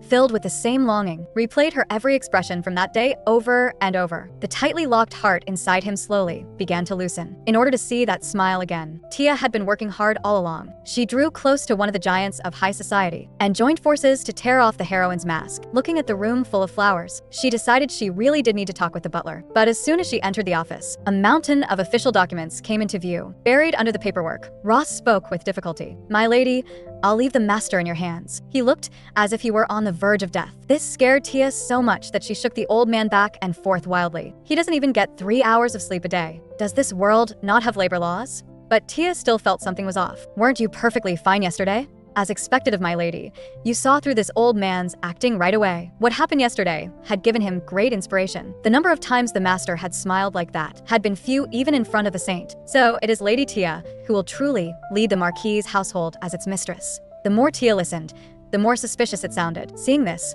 the butler struck while the iron was hot. If my lady were to take charge and manage the territory. Without even thinking, Tia shot back, "I'm only a wife in name. My Lord Marquis would never agree." "Then let's go ask his permission right now." Faced with the old man's bright, burning gaze, Tia truly couldn't resist. Fine. If Kale refuses, don't ever bring this up again. She couldn't shake the feeling she'd fallen into a trap. But the moment she heard that Kale was practicing the tea ceremony, by the time the butler blinked again, my lady had already vanished. Unable to wait another second to see a new side of Kale, Tia ran, out of breath, to the terrace. "This is insane. He's just holding a teacup. How can he look so beautiful and elegant? You sinful man. How can this world not have cameras? I need to record this and admire it slowly." "You're just in time. I was about to brew another pot. Have a cup with me." Her ultimate favorite was going to brew tea for her. How could she bear to drink it? The words, "I can't," slipped out before she knew it. Seeing this, Kale said to forget it. In any case, he also had something to say. Once she processed that, Tia regretted it 1,000 times over. "Did I just refuse tea brewed by my ultimate favorite? I'm such a stupid idiot. So, what did you come to see me about?" Tia suddenly felt strangely self-conscious. Is it just my imagination? Or is Kale looking at me more gently? Rather than saying he'd softened, that gaze was more like he was studying some never-before-seen creature. As expected, this was because of yesterday. Not only were there all kinds of suspicious points about her foresight, she had also used a word he'd never heard before. Tia explained why she had come. Ross had asked her to manage the territory. "There's too much work. He really can't handle it alone. I know I'm only your wife in name, and bringing this up might leave you speechless. But Ross is exhausted enough to come ask for my help. Of course, if you don't agree. My Lord Marquis, I won't mention it again." Kale's lips curled very slightly. "In the past, no matter who I entrusted things to, I was never at ease. I always felt that only if I did everything myself would nothing go wrong. But now even I don't know why I worked so hard back then." Tia gave him her fullest encouragement. "I hope I can help lighten your burden, my Lord Marquis." Kale stared at her for a long time, then silently consented to letting Tia manage the territory. After that, he handed her a letter from Hyperion, that is, a letter from the Crown Prince. Tia unfolded it with a look of utter distaste. What shameless favor was he trying to ask of Kale this time? But when she looked, she saw it was addressed to her. No matter how greedy he was for her ability, he still shouldn't be sending this sort of letter when Kale was in such a poor state. Tia only wanted to use her power for Kale, but she couldn't refuse carelessly either. After wrestling with it, she decided to ask the Marquis what he thought. "Whatever the case, I'm the Marchioness now. If His Highness the Crown Prince invites me in a personal capacity and strange rumors start to spread, what then?" Kale gave a soft laugh. "What? Do you think it sounds like you'd be sneaking off on a tryst behind my back?" Tia froze for 3 seconds, then flushed scarlet and shouted, "Of course not. I would never do anything behind your back. And besides, he's the Crown Prince. A man like that. Give me 100 of him, and I still wouldn't want one." Kale was reminded of bitter memories. Diana had rejected him because she liked Helios. Who could possibly hate Helios? And yet now this woman had appeared, and the two of them could not be more different. But that guy is stubborn. Even if you refuse, he'll just keep sending letters. And another thing, are you going to keep calling me my Lord Marquis? Just use my name from now on. Tia's head snapped up. The name, Kale, rose to her lips. But what came out instead was Lord Russ. Before Kale could react, Tia had already dashed off in a fluster. The black tea spilled and scalded his hand. Only afterward did Kale realize it, smiling as he said, "That's hot." Even if the male lead personally comes to visit, she still disdains sharing the same room with him. For the sake of his status as Crown Prince, the fact that she hasn't kicked him out with one swift kick already counts as giving him plenty of face. Who could have guessed he was secretly plotting to steal Tia away from the second male lead? "Are you willing to dedicate your power of foresight to the Empire?" Before the words had even faded, Tia didn't think for a second. "Forgive my rudeness, Your Highness, but I'll just pretend I never heard what you said." Seeing this, Helios dropped the act as well, and the tiger versus lion squabble began on the spot. "I only told you about the border report as part of a deal with the crown princess-to-be. It has absolutely nothing to do with you, the crown prince." Even when Helios tried to crush her with his status as crown prince, Tia still sat there with the bearing of someone in the higher seat. When coming on strong didn't work, Helios switched to the pity card. "Are you really going to keep using your power only for personal purposes? How can you be so selfish?" The curse reached the tip of Tia's tongue, but she forced it back down. "Your Highness, I simply want to put my husband first, that's all. To be precise, the friend you personally threw away while you were basking in happiness." Helios was struck dumb by the rebuke. That frustrated expression secretly delighted Tia. To cover his embarrassment, he took a sip of tea. He hadn't expected to almost choke the moment it entered his mouth. Although Tia truly did want to get rid of him, she honestly hadn't put poison in the tea. Helios forced out, with difficulty, "This tea tastes very similar to the tea Diana brews for me." Tia was dumbfounded on the spot. In the original story, the heroine possessed every beautiful quality, but there was one thing she couldn't do. Her tea tasted like ragwater. To Tia, this was nothing short of an insult. Even if tea tastes bad, how bad can it be? She picked up the cup and downed it in one go. In the next second, she fully grasped reality. After a moment to recover, Helios suggested making a deal with her as well. "What do you want?" Tia gave a light laugh. "I want the late Duke's lands to be granted to my husband, and I want his title elevated." This meant she would be standing completely on the opposite side from Diana, and it would also publicly prove that Kale's decision to kill the former final villain had not been wrong. Helios was put in an extremely difficult position, brushing it off with the excuse that there was no official justification for such a thing. Tia did not indulge him in the slightest. "Then just find a justification, Your Highness." But this was indeed something Helios could not decide on his own, so Tia stepped back a little. "As long as you're willing to put it in writing, I can help you first. But once that justification is in place, you must fulfill your promise immediately, without the slightest mistake." For the sake of her 1 in 10,000 foresight, Helios gritted his teeth and agreed. He probably thought Tia would never be able to find any justification, which was why he dared to look down on her like this. That suited Tia's intentions perfectly. She would make Kale the most dazzling man in the empire. The next day, the crown princess-to-be sent Tia a letter. The date of the ladies' tea party had finally been set. She immediately passed the news on to one of the giants of high society, Countess Manhwa. She had originally thought she would have to visit in person to leave a deep impression, but the effect turned out far better than she had expected. It seemed the other party really had been wary of her before. Tia speculated that the crown princess-to-be would invite all the noble ladies at once. With her personality, she probably wouldn't want to host such extravagant gatherings often. However, she would only ask Lady Harmonia for help. The two of them held equal rank, and the proud Countess Manhwa was sure to find that hard to stomach, which was why, in the original story, she maintained a neutral attitude toward the heroine. So Tia took advantage of this point, expressing regret over the Countess's treatment and subtly pointing out Diana's unfairness. Meeting someone who understood her so well, the Countess instantly broke into a broad, delighted smile. Pressing her advantage, Tia added, "But because of last year's flood, it must be hard for Her Highness the Crown Princess-to-be to truly trust you, right?" Upon hearing this, the Countess immediately rose to her feet. Looking after the people of a territory is the prerogative of each lord. If other nobles interfere at will,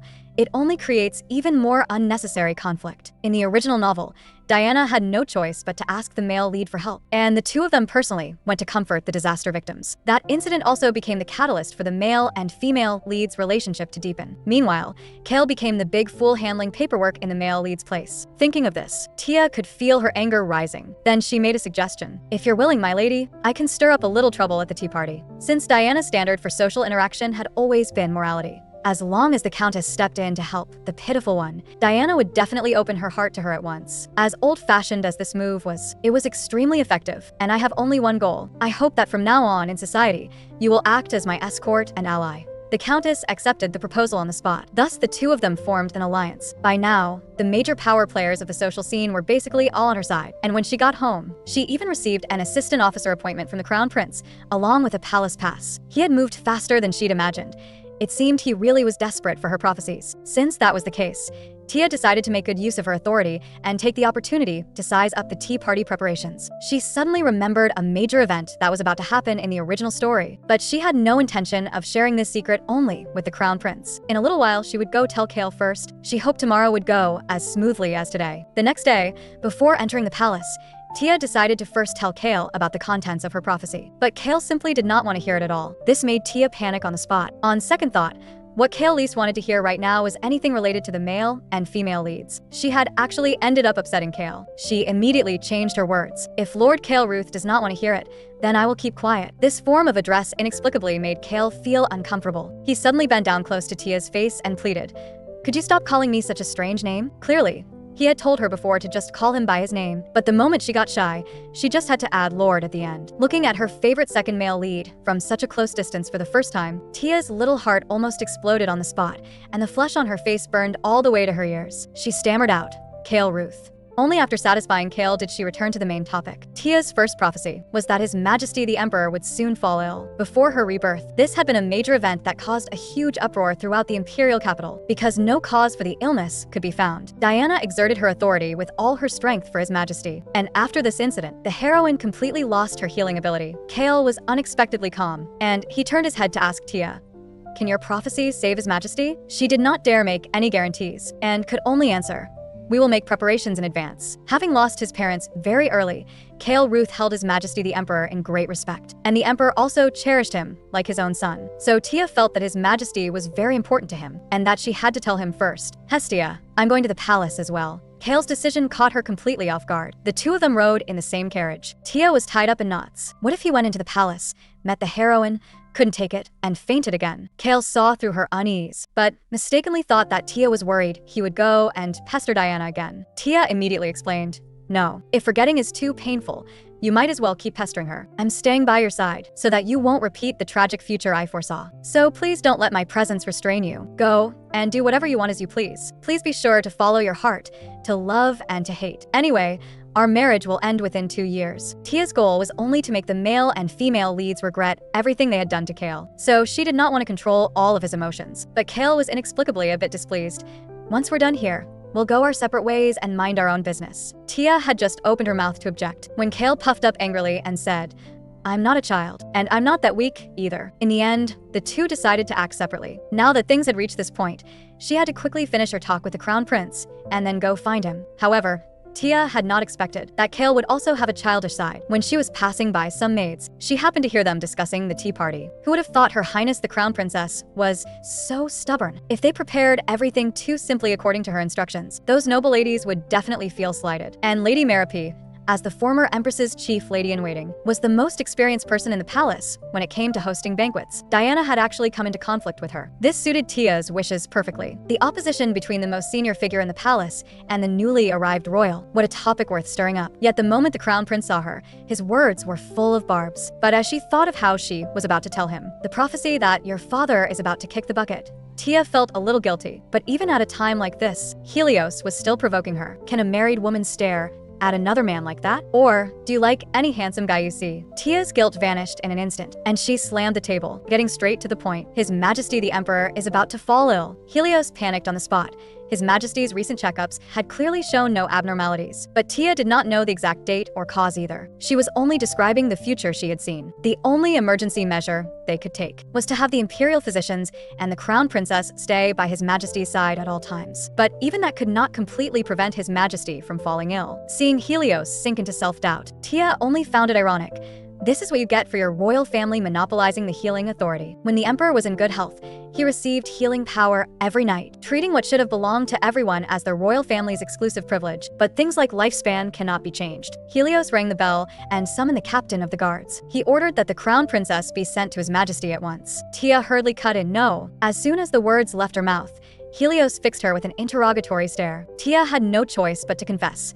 Kale is currently having an audience with His Majesty. If he sees the crown princess, he'll lose control of his emotions. But the captain of the guards interrupted again. The crown princess said she wanted to have tea with His Majesty, and has already gone to the Lion Palace. Tia and the crown prince shot out of the room. One was worried her husband would faint, and the other was afraid the tea Diana brewed would poison his father to death. Only the captain of the guards was left standing there in a daze. The two of them ran full tilt. Tia was so angry she wanted to strangle the heroine.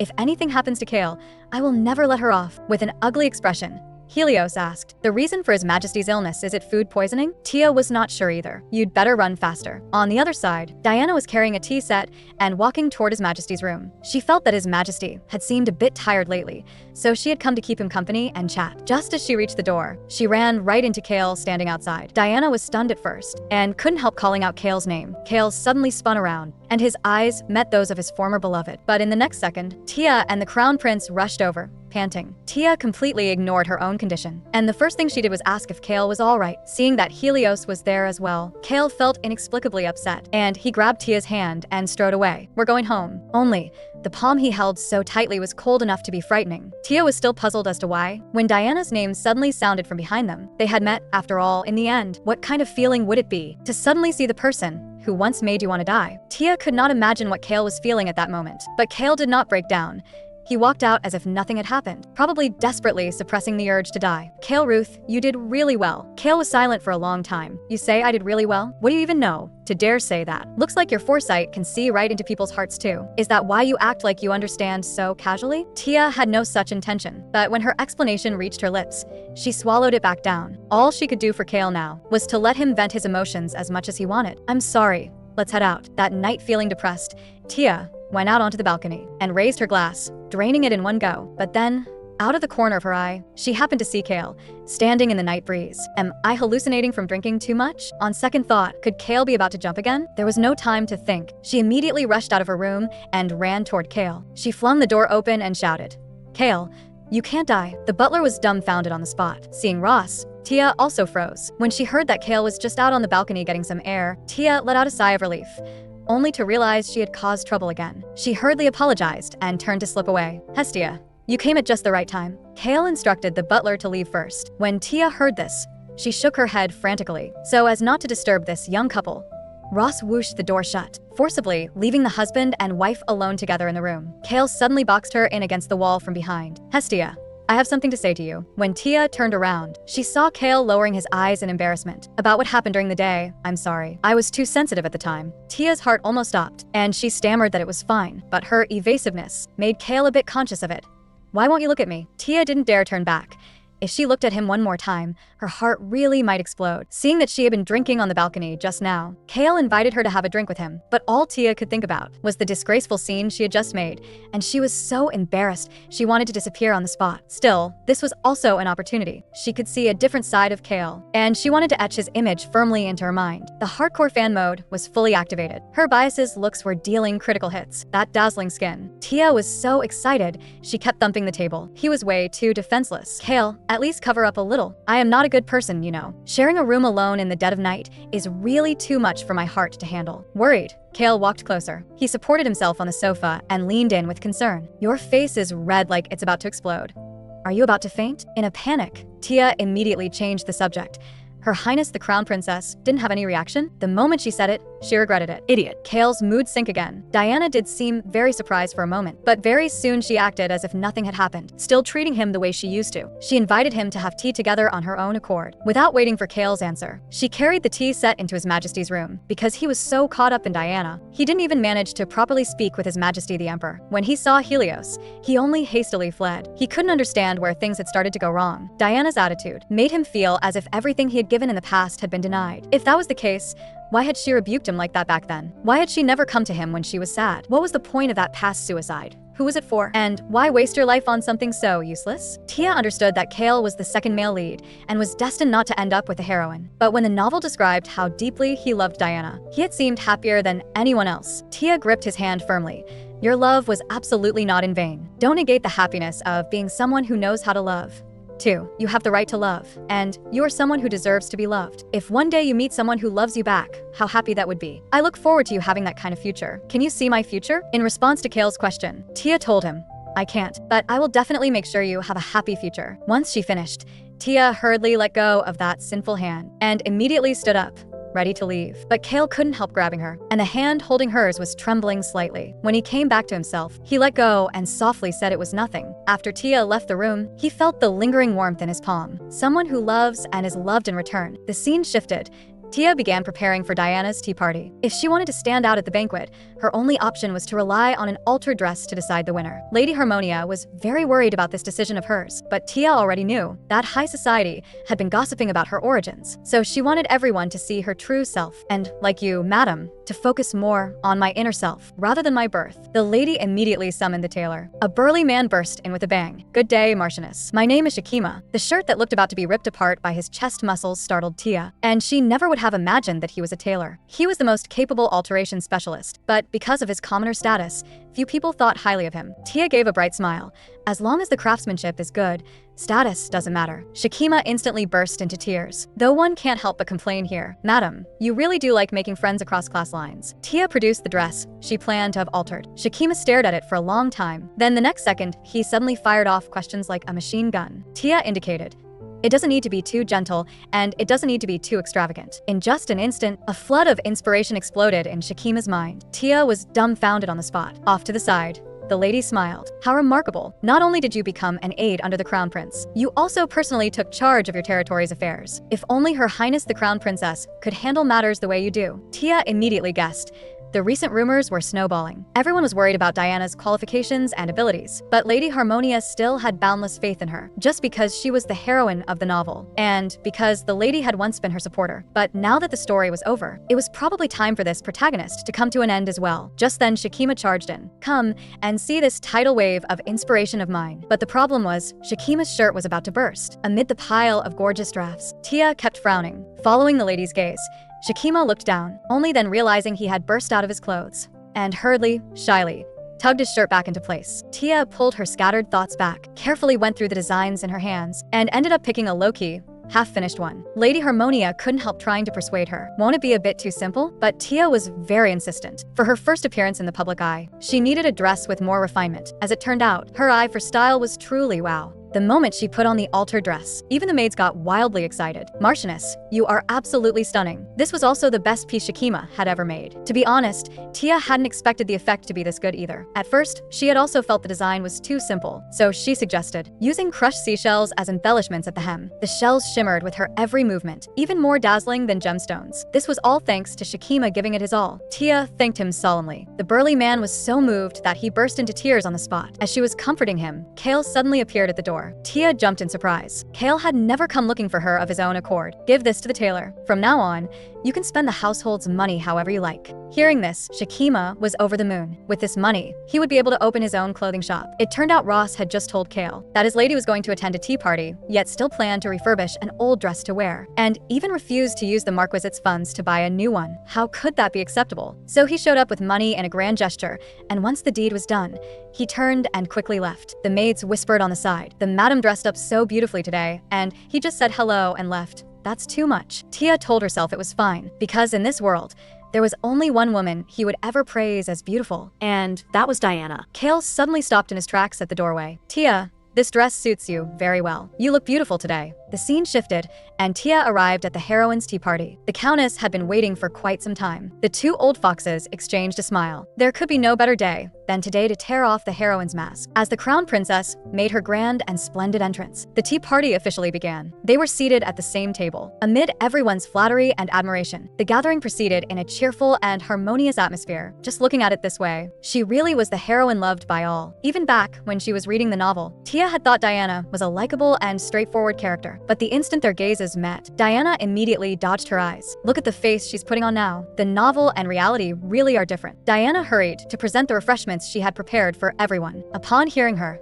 the ladies felt deeply honored. It must surely be some 1 in 10,000 hidden gourmet treasure, right? Yet as soon as the refreshments were handed out, the room fell silent. How could they be this shabby? Even commoners in the slums could afford them. So in the end, she really had gone the plain route, trying to use her criticism of noble extravagance to express her stance. Only then did Tia understand. For a heroine whose life went smoothly in the novel, no matter what she did, there would always be people praising her, but that was only in the novel. Her arrogance was practically a godsend for Tia. It seems Her Highness wanted to remind me of my commoner origins, and specially prepared these things for that purpose. I appreciate the kind intention, but for everyone present here, it still seems a bit too plain. A glint of slyness flashed at the corner of her eye. Could it be that something has happened between you and Lady Marries? Only then did those around them realize that the chief lady-in-waiting was absent. As the one person who should never be missing on such an occasion, was it that she didn't want to come?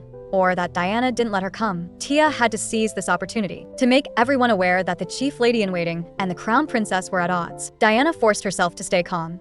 As crown princess, it's only natural that I set an example. The chief lady-in-waiting's old habits don't suit me, so I assigned her other duties. I hope my will can serve as a model for all of you. The room instantly fell silent. How could there be such a foolish woman? Tia chimed in. Everyone will surely understand Your Highness's deeper intentions. But this smooth echo instead became Diana's excuse to criticize her. I hope that next time the Marchioness can dress in a way that better aligns with my ideals. Tia's heart exploded on the spot. Ungrateful, aren't we? Just look at that satisfied expression of hers. She herself is dressed in full opulence. So, how dare she point fingers at me? Absurd. The Countess beside her lightly coughed twice, and unobtrusively tapped the tea tray twice. This was the secret signal they had agreed on beforehand, meaning, I'll set things up, you just go all out and talk. A surge of security washed over Tia. She rose gracefully. It seems Your Highness has misunderstood. This dress is actually made from an old gown that was altered, and what you thought were gemstones are nothing but crushed seashells. The whole room gasped at once. To dare wear an altered dress to a royal tea party was simply outrageous. The lady from the boutique stepped forward, praising it over and over, and excitedly asked, which tailor's handiwork is this? At last the Countess spoke up. Not bad at all. If the Marchioness hadn't said so, I never would have guessed it was made by a commoner. It seems that commoner culture and skill are far better than we imagined. Even I want to hire this tailor. The situation flipped in an instant. Some even turned their criticism on Diana. I really feel ashamed for those expensive dresses we bought. Diana lowered her head in embarrassment. The result she had wanted was supposed to be everyone saying in unison, this is all thanks to Her Highness the Crown Princess, isn't it? But now, that was destined not to happen. Tia had stolen the sense of accomplishment she wanted. Who would have thought the Countess would then redirect the fire toward Tia? How strange. Given the Marquisite's finances, there should be no need to use seashells, right? Has the Marquis not given the Marchioness a sufficient budget? Borrowing the power of a big shot to bully in his name, the two of them worked in perfect tandem, deliberately speaking loudly of how good the second male lead was to her, so the heroine could hear it all. Seeing that bitter look on her face, Tia secretly rejoiced. The heroine had once publicly condemned Kale's cruelty, all because he had forced the Duke and his daughter to drink poison tea. Although he had done it mainly for Helios and Diana, the ducal house, as villains, not only trafficked children, but also secretly raised private soldiers. If the imperial family had acted directly, it would have easily provoked retaliation. So, for the sake of the empire and for his friends, Kale had decided to shoulder everything alone. So then, Your Highness the Crown Princess, do you truly believe my husband was in the wrong? Diana replied with righteous indignation. The Marquis did something extremely cruel. No matter what the final outcome was, wrong is wrong. The Marquis ought to abide by imperial law. Tia threw out a fatal question. Then why was he not dealt with according to imperial law? Diana was instantly caught in a dilemma. If she agreed, then the legitimacy of her using Kale's help to become a saint would be called into question. If she disagreed, then her past, vehement condemnation of the innocent Kale would look utterly ridiculous. No matter how she answered, it would tear open those two faces of hers. She stammered for a long time, until the Countess reached out to smooth things over. Let's end this topic here. You shouldn't say things that put Her Highness in a difficult position. This successfully earned Diana's trust. Tia also knew when to stop. Everything had gone exactly according to their plan. Just as she stepped out of the tea party, Tia felt greatly relieved, only to run right into the Crown Prince. Tia was on the verge of collapse. Why is he popping up again? Helios suddenly brought his face close to her forehead, and pink flowers seemed to bloom all around them. Oh, come on. I have zero desire to start a romance with you. Tia disdainfully waved the flowers away. What kind of crown prince greets people by shoving his face at them first? They bickered back and forth, and in the end Tia lost out to the hierarchy of rank. Helios narrowed his eyes suspiciously. The tea party isn't over yet. Did something happen between you and Diana? Tia shot back by asking what he was doing there. When she learned that Helios was also heading to the tea party, she figured it would come out sooner or later, and there was no point hiding it. So she simply said that she had been discourteous to Diana. Helios tensed up at once when he heard this, but Tia started to play coy. Maybe I unintentionally displeased Her Highness. I brought up my husband at the tea party for the same reason you're interrogating me right now. So please don't misunderstand. Helios pressed sharply. Do you love Kale as well? And the very person in question happened to overhear. A few hours earlier, Kale had received a handwritten letter from the Emperor, inviting him into the palace for a talk. The thought of running into Diana sent Kale's emotions spiraling out of control again. But when Tia's face surfaced in his mind, his breathing actually began to slow and steady. So he still came to the Lion Palace. The Emperor's first question was, what kind of person is she? Kale pondered for a long time. She's very nonsensical and always does unexpected things. Impulsive and reckless, as if she never considers the consequences. Sometimes you feel like her thoughts are written all over her face, yet you can't figure out what she truly wants at all. But Kale was certain that she genuinely meant well for him. With a single line, the Emperor laid it bare. It seems the Marchioness loves you very much. But Kale still couldn't bring himself to believe that someone would suddenly fall in love with a man she had never even known. To this day, he still didn't understand why Tia would go this far for him. And now, right in front of the male lead, Tia was talking about her love for the second male lead, rambling on from night till day. If Helios hadn't interrupted, she could have gone on for another 7 days and 7 nights without stopping. Kale happened to be hiding behind a stone pillar, secretly listening. Tia boasted on and on like she was chanting a mantra. Kale, however, listened to every single word and silently began to reflect on his own chest muscles. Could it really be, just as the Emperor had said, that she truly loved him very much? So from that day on, Kale, inexplicably, became more proactive. He would wait to ride the carriage home with her, and would even take the initiative to call her by a pet name. Outwardly calm as ever, Tia had long since turned into a crazed fangirl shut-in on the inside. What was even more absurd was that just because she had briefly supported another man as she got into the carriage, Kale's gaze never left that hand of hers. She clearly said she loves me, so why didn't she ask me for help? Carrying this question with him all the way until they got off, Kale quickly reached his hand out to her. Tia was stunned by the honor on the spot. This was way too exciting. It's not even my birthday today. She looked blankly at the attendant, and the man signaled, "My lady, please take his hand." Tia wiped her hands left and right until they were almost rubbed raw, then lightly placed her hand into Kale's palm, murmuring a shy "thank you" because she was so happy. Tia didn't even remember how she got back to her room. Did she eat dinner through her nose? Were her clothes changed by the maids? Her goal was for Kale to become happy. Was she really allowed to be this happy herself? Even if she were shattered to pieces, she had to make Kale happy and make all those who tormented him kneel before him and beg for forgiveness. With that thought in mind, Tia drifted off into a beautiful sleep. Meanwhile, on the other side, Diana had fallen into confusion. She told her husband about what had happened at the tea party. Tia said, "I shouldn't have condemned Kale back then." Seriously? Helios hurried to console her. "You can't judge that matter with morality alone. Kale acted for the sake of the two of you and for the Empire as well. And he had believed that time would make Diana understand all of this. By then, Kale would be just like he used to be, and the three of them would be able to get along well again." But he was wrong. That comfortable fantasy cost him the dearest friend of his life. And Diana's sobbing was only so she could hear one sentence from Helios. "You weren't wrong." Unexpectedly, Helios actually said he wanted to apologize to Kale. Those words instantly infuriated her. If she forgave Kale, then what would all her past convictions amount to? Looking at his beloved's tears, Helios couldn't bring himself to say more and could only hold Diana tight, apologize, and comfort the crown princess in his arms. The next day, Helios wrote Tia a letter, hoping she would enter the palace to beg the crown princess for forgiveness. Tia crumpled the letter to shreds on the spot. Since that's how it is, she wouldn't hesitate to ruthlessly crush this flower. Tearing off the heroine's mask of kindness was only the first step. To flip the temple behind her upside down as well, Tia and the second male lead joined forces and threw in 50 billion. In the original work, the temple's function was simply to heal people. As long as commoners began paying attention to personal hygiene, the temple's status would plummet. Soap had originally been exclusive to nobles, but as long as you discarded fragrance and elaborate carving, commoners could buy it cheaply too. Kale couldn't wait to show his understanding. "So, you want to open a soap factory?" But the answer he got was no. Her beloved, of course, had to stay comfortably at home to heal his heart. She only wanted to borrow the Marquis's name, and she hoped to use the budget under her own name. Kale, however, felt it wasn't necessary. There was an idol factory in the Ilian territory. If Tia was willing, they could go to the territory together to take a look. Faced with Kale's sudden invitation, Tia's brain crashed on the spot. She couldn't believe it and asked again. After confirming it wasn't a hallucination, she hurriedly raised a hand to cut him off, and her feet unconsciously stepped back. Only after she closed the balcony door did Tia's brain come back online. Of course she wanted to go with him, but that place also held memories he had shared with the heroine. Just then, Kale silently walked up behind her. "If you don't want to go, you can just tell me directly." Flustered, Tia rushed to explain. "What nonsense is that beautiful mouth of yours saying, Kale? How could I possibly not want to go? I'm just worried you'll get emotional and faint again, so I can go alone." But the butler had told Kale that rumors were spreading outside that he was bedridden, so the two of them needed to make a joint appearance as husband and wife for those rumors to fall apart. Hearing this, Tia was filled with guilt. Is it because I haven't managed the territory well that such rumors started spreading? The people of the territory are very grateful to you. You've managed the affairs in perfect order. I'm very grateful to you as well. With that one sentence from Kale,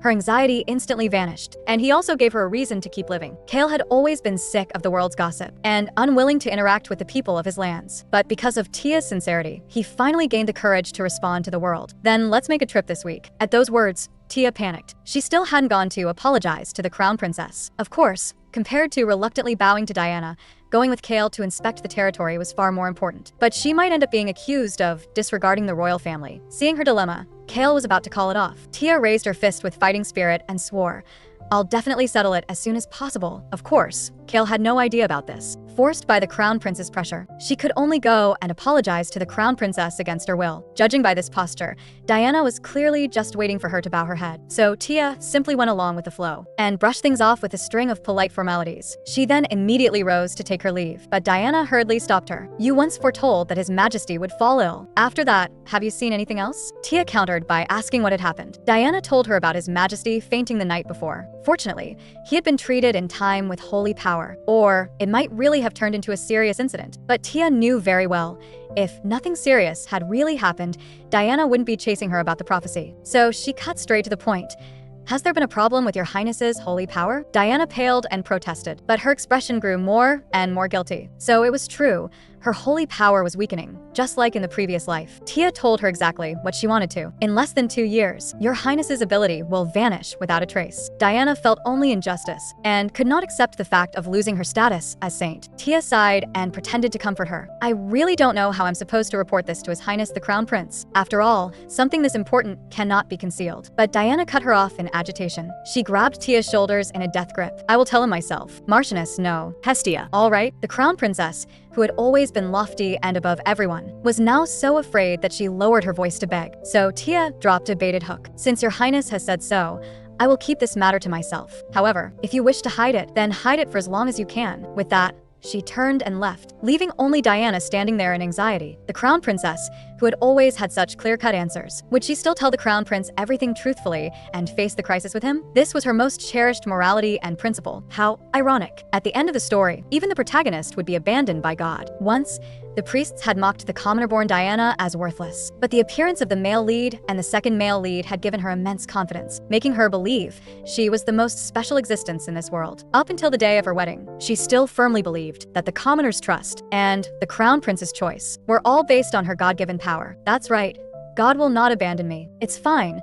I am the crown princess of this empire." The next day, Tia and Kale set out together to inspect the territory, but she was so over-the-top nervous that she nearly packed a doctor into the luggage. Kale just found her ridiculously exaggerated, but how could she not worry? Almost all of Kale and the heroine's main storyline had taken place in Alien. For example, that scene where they met a little beggar on a date, and the heroine didn't hesitate to heal him. Alien was a dangerous place full of memories. What if Kale lost control of his emotions and fainted again? Seeing the worry written all over her face, Kale mistakenly thought she was anxious that the territory's condition was terrible. Tia hurriedly denied it. "Alien is a very good place. It's full of life and energy." Diana had once said, "Thank you for bringing me to Alien. Here you can feel the energy of people doing their utmost to live." But Tia accidentally let those words slip out. Kale instantly grew alert. "How do you know what Diana said?" Tia panicked and frantically searched for a way to patch things up, but at that moment the carriage suddenly jolted hard, happened to cut the conversation off. She looked up to check whether Kale was all right, only to find that his beauty was still perfectly intact, and he was sitting there steady as a mountain. Are we really riding in the same carriage? But as long as Kale was fine, that was all that mattered. So what if she was the one who fell? Kale chuckled softly. She still worried about herself first. When he lifted his gaze, he suddenly noticed that Tia's hair ornament was a little out of place. He leaned in, intending to fix it for her, but just then the carriage lurched again. The coachman didn't think much of it, but the people in the carriage were tense to the extreme. Kale braced one hand on the seat, and with the other arm shielded his wife beneath him. To keep her heartbeat from exploding on the spot, Tia decisively turned herself to stone right then and there. With the jolts coming one after another, the two of them were stuck and couldn't move for a moment. Faced with such a good incident, Tia suddenly flatlined. Cause of death: a fan dying of happiness. Every time a strand of his hair brushed her face with the carriage's bounce, his scent washed over her as well, making her heart itch unbearably. If this went on, she really would die from a racing heart. At this point, Kale dragged the topic back again.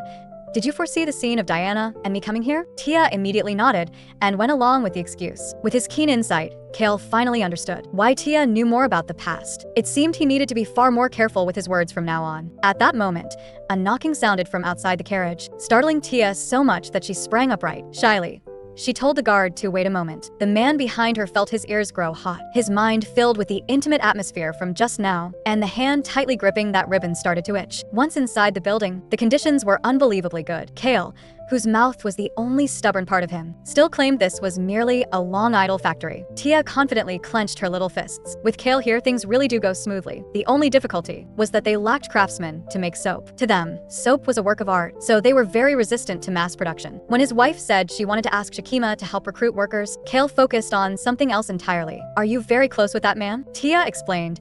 Shakima works especially hard and probably understands those craftsmen's temperaments better. Hearing his wife praise another man, the always calm Kale suddenly spoke up. "I'll help you find craftsmen." Tia was deeply moved, but couldn't help wondering, why does he want to help me? Kale's spirits deflated at once. "Do you not want my help?" Flustered, Tia rushed to explain. "I just don't think Kale needs to overwork himself on my account. As Lord, I shouldn't just stand by and watch. A husband helping with his wife's work is only natural." That one sentence made Tia blush to the tips of her ears. Unfortunately, such a lovely mood still got overheard as gossip by the attendants, but there was no helping it. A guest had come to see the madam. It turned out to be an old man with a chick on his head. What do you do when your wife is too popular? Clearly he was the Lord, yet the village chief was closer to the madam. Just as Kale was wondering why they had come, the neglected man seized the chance and pulled Tia into his arms by the waist in front of everyone. "We're here to look at the factory my wife will be using from now on." Tia was so flustered that she couldn't get a word out because she was so happy. She was showering him with rainbow compliments in her heart. Whenever his wife showed that expression, Kale knew she was thinking strange things again. The village chief promptly declared that he would have everything prepared for the madam. Thanks to the madam's handling of domestic affairs, urgent issues in the territory could be resolved in time. Kale praised her openly and without reservation. "It seems my wife has been taking very good care of the territory." Tia's heart pounded wildly.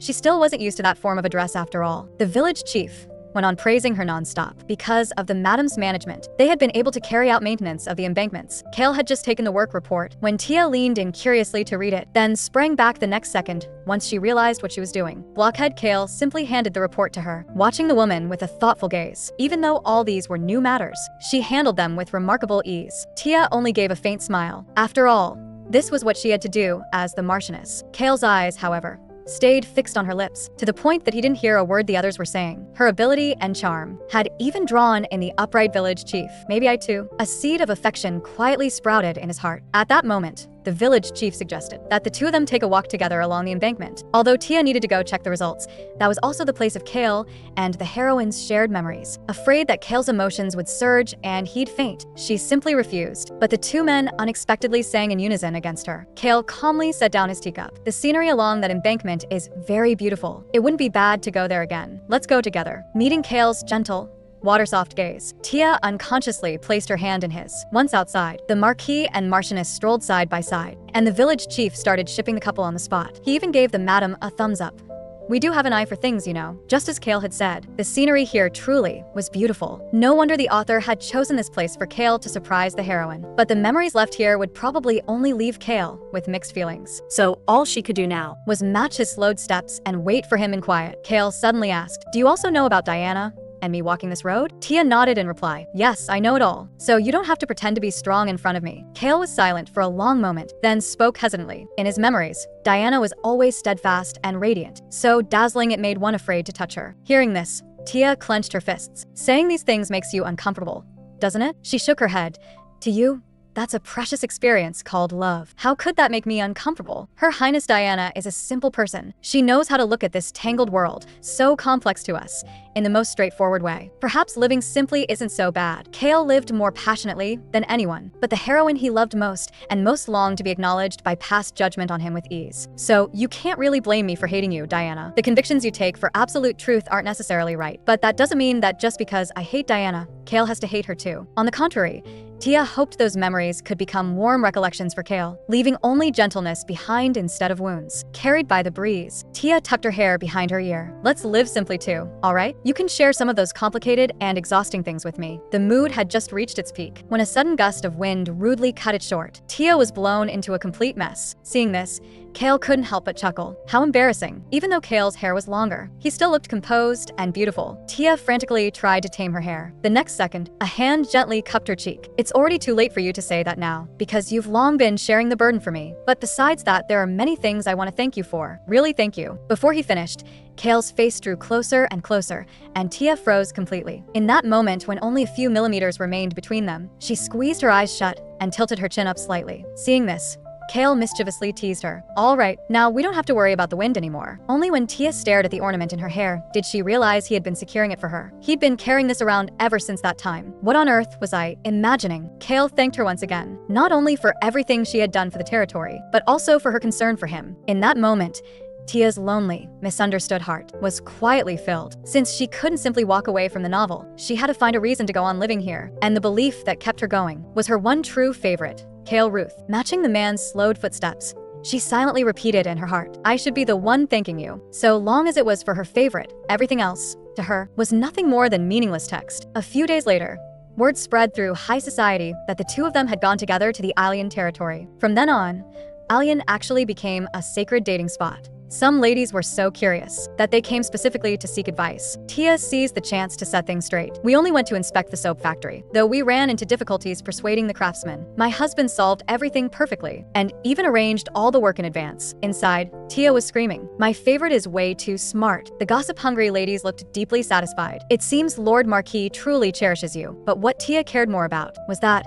despite the commotion she had caused at the heroine's tea party, the lady, once the heroine's staunch ally, harbored no hostility or distance toward her. Had their relationship changed? So Tia cautiously asked, have things been going well for you lately? I've been a little worried that something might have happened. Harmonia admitted that she had actually come today because of Her Highness the Crown Princess. Her Highness still hadn't gotten used to the royal family's way of handling things, to the point that Lady Marapy was going to leave the palace. The palace's veteran chief lady-in-waiting was about to leave the place she had served all her life. Although His Majesty the Emperor and the Crown Prince had both sincerely tried to keep her, the lady's attitude was firm. She claimed it was due to old age and poor health, but in truth, it was because after that disagreement at the tea party, she could no longer bear Her Highness the Crown Princess. Diana had caused trouble after all. Even Lady Harmonia, who trusted Her Highness the most, had begun to waver. Could it be she was going to give up on Diana? At that moment, the lady hesitantly spoke. I'd like to ask you for a favor. Tia had thought she would be asked to help keep her distance from the heroine, but unexpectedly, the lady hoped she would go and offer the heroine frank,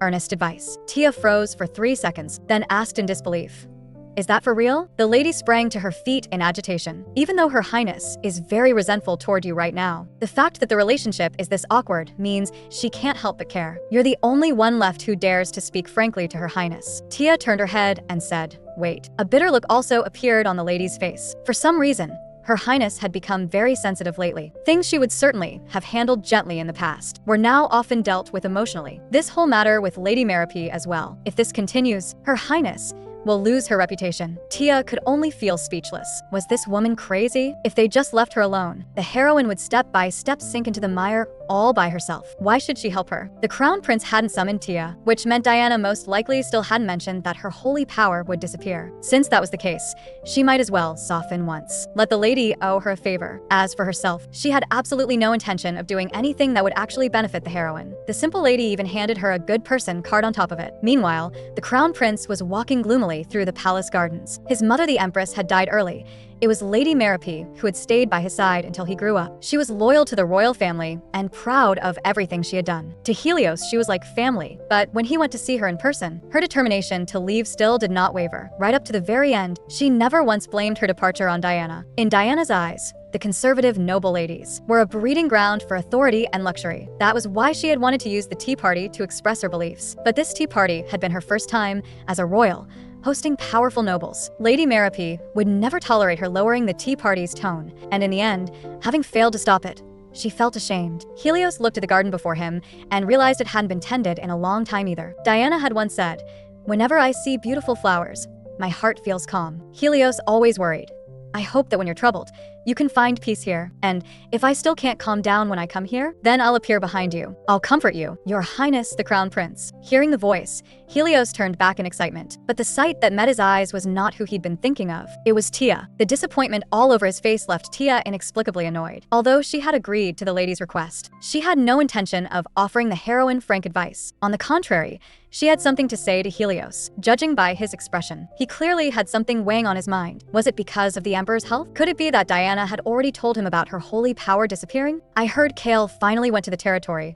Is that right?" Tia stumbled and almost collapsed onto the ground. Steadying herself, she admitted it. Helios immediately asked after Kale's condition. When he learned that a doctor had gone with them, guilt surfaced on Helios's face. Seeing his reaction, Tia was almost certain that Diana still hadn't told him about the prophecy. In that case, she might as well help her out a bit. "For His Highness to care so much about my husband, I'm truly grateful, but you look rather down, Your Highness. You must have been worrying a lot over His Majesty. I heard that His Majesty fell ill after all, though fortunately, Her Highness the Crown Princess treated him in time." Helios explained that it wasn't too serious. His Majesty was just having trouble moving around. Tia seized the moment. So it seems His Majesty really hasn't fully recovered. The word "really" made Helios immediately press her for an explanation. Tia put on a look of surprise. "Has Her Highness the Crown Princess not told you anything yet? Although I brought a prophecy with me today as well. I'd better take my leave first." The instant she turned away, just as she had expected, Helios indeed used his authority as Crown Prince to pressure her. Unhurriedly, Tia said, "Her Highness the Crown Princess will tell you herself sooner or later. But the fact that she still hasn't said anything about such an important matter is truly worrying. I heard that Lady Marries actually left the palace, ignoring both His Majesty's and Your Highness's efforts to keep her, just because of Her Highness the Crown Princess's attitude. I really don't know who actually holds the greatest power in this palace. She only painted it in the lightest of strokes, but someone as shrewd as Helios would certainly understand." Left standing where he was,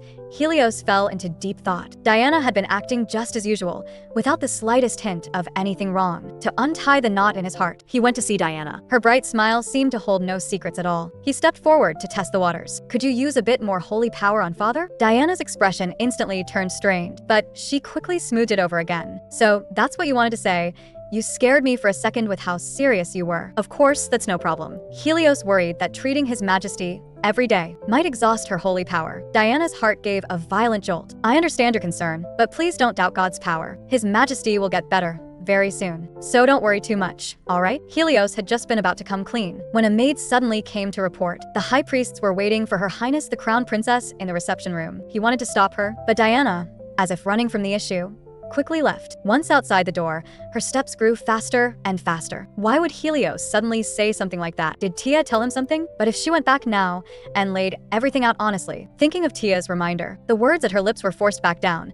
"It's not the time yet. My holy power hasn't completely vanished. I can wait until it really disappears to tell him." Meanwhile, Helios wearily pressed a hand to his forehead. The person he trusted had left. His father's health was worsening, and on top of that he had to suspect his beloved. How had it come to this? In the past, whenever he was troubled, there had been someone who stayed by his side. He had to see Kale. The next day, Tia was treated to quite the sight. The two male leads stood opposite each other, as if competing in looks. They even wanted to talk behind her back. Tia worried that Kale would get eaten alive, and immediately warned him, "If anything happens, you have to call me right away, okay?" Just a few days earlier, Kale had received an order from the Crown Prince to meet in a quiet place. Under the pressure of rank, he could not refuse. Tia's hackles had gone up on the spot. No matter what, you can't be giving orders to a patient. She calmed herself and analyzed it. His Highness the Crown Prince seemed extremely worn down right now, and she had just poked right at his sore spot. Kale stared pensively at his teacup. When he had been hurting before, Helios had never contacted him. Yet now, after everything, he suddenly wanted to meet. He clearly should have been angry, but seeing Tia fuming as if standing up for him, Kale instead slowly calmed down. And when she got worked up, she even called the Crown Prince by name. Tia spoke slowly, lowering her voice. "I'm going with you." Kale was taken aback at first, but in the end decided to take her along to the meeting. Judging from the place Helios had chosen, he had probably come without telling Diana. Perhaps their attending physician had also noticed the lady's worry. "Lord Marquis will be fine if you keep worrying like this. I'll have to give the medicine I prepared for him to you first." But they were talking way too long, weren't they? Was Kale really all right? Just as she was thinking this, the door suddenly opened. Tia jumped to her feet and rushed over. her eyes full of worry. Seeing Kale's pale face, she immediately stepped forward to support him. Helios, however, said nothing when he came out. He simply glanced at Tia, whose eyes held only Kale, then turned with his attendants and left. When the doctor handed him the medicine, Kale raised a hand to stop him. Right now, he only wanted to ask Tia, "Did you ask Helios for the Attica territory as payment for your prophecy?" When he saw his wife lower her head in dejection, Kale didn't want to believe it. Was what he said true? Then was it also true that you asked him to grant me the title of Duke? Tia understood what he must be feeling. After all, she had always said she had no interest in the Marquisite's fortune, yet had gone behind his back to ask the Crown Prince for land. She had intended to tell him at a better time. "Tia, do you want to obtain the ducal house? Or are you connected to the Duke's daughter of Latona?" Tia froze in an instant, having no idea how to begin. A few hours earlier, Helios had been the first to speak and apologize. As a friend, he should not have ordered Kale around, but he had been afraid Kale wouldn't come otherwise. Yet in Kale's heart, friend had long since lost its meaning. "Your Highness the Crown Prince, what did you need from me?" Helios was taken aback by this sudden formality. Avoiding his gaze, Kale added, "I came here under orders as your vassal, so naturally, I should show your highness respect." Helios lowered his head in dejection. "Right now, I no longer have anyone I can trust." Kale had never imagined that someone as strong-willed as Helios would say such a thing. In the end, trust is a matter of choice. Choosing to trust someone is a decision made by one's will. Helios pondered for a long time, Diana's smile surfacing in his mind. Seeing the fists Helios had clenched tight, Kale turned to leave. "My wife is waiting for me. If there's nothing else, I'll take my leave." Hearing the word wife, Helios gave a small laugh. "It seems you trust Hestia very much. She abruptly made a request of me, and then turned around and said she loves you." Hearing this, Kale stopped where he stood, that familiar, treacherous stab of pain surging through him once more. All this time, Tia had seemed utterly uninterested in wealth, but Helios had no reason to lie. If she really was connected to the Duke's daughter of Latona, had that been the reason she approached him in the first place? Tia watched Kale carefully. It was all her fault. She raised her hand and gave herself several loud slaps. Both Kale and the doctor were stunned. To have actually made Kale show that kind of expression, she really was an unqualified fan. She absolutely could not let Kale misunderstand for even one more second. Tia spoke firmly. "The late Duke's daughter and I have no connection whatsoever. I've told you before that I want their highnesses the Crown Prince and Crown Princess to regret what they did and apologize to you, right? Asking for the territory and the ducal title is for that purpose as well. Other than that, I have absolutely no personal motives." Kale turned his head and murmured, "How am I supposed to believe you? Anyone can say things like that, unless you swear, without even thinking." Tia gently lifted Kale's hand and swore solemnly, "I hope you can live openly and uprightly, become a pillar of this empire, and be someone no one can replace. And I will help you achieve all of that until it all comes true. I will never let go of these hands." In truth, Tia did have her own private motives. She wanted to force the protagonist couple to bow their heads to Kale, to make this empire unable to function without him. Kale quickly turned around. "Let's go back." Once her reason returned, Tia's face flushed scarlet. "I've lost it." I actually kissed the back of his hand on reflex. Standing at the door, the doctor watched Kale and couldn't help wondering why he was walking so fast. And just a moment ago, his face had even seemed a little red. What was stranger still was that the madam had started crying out of nowhere. After that, Kale kept avoiding Tia. Several days passed like this. The craftsman's sample soaps arrived. Tia ran straight to Kale's door, seeking his opinion as an excuse while checking on his condition. But before she could knock, Kale came out on his own. Seeing her favorite's face after so long, Tia was so nervous, she blurted that she'd been out for a walk, and realizing how wrong that sounded, she scrambled to add, "The soap samples arrived. I thought I should bring them for you to see." Once she calmed down, she noticed that Kale actually seemed to be doing well, and didn't look like he'd been deliberately hiding from her. So, had he decided to trust her? Of course. Ideally, he'd also forget that hand-kissing incident. Back to the matter at hand. Soap had always been a luxury item for nobles, and commoners who longed for noble life would want scent as well. Tia thanked him excitedly. "I'll go home and give the craftsman an answer right away." Her inner rainbow monologue began again. How can my favorite be this smart? Kale, however, felt a bit uneasy. He'd been reading nonstop these past few days to calm his emotions. Did she really not care at all? Completely absorbed in her work, Tia didn't notice a thing. In this novel's world building, people believed illness was God's anger or punishment.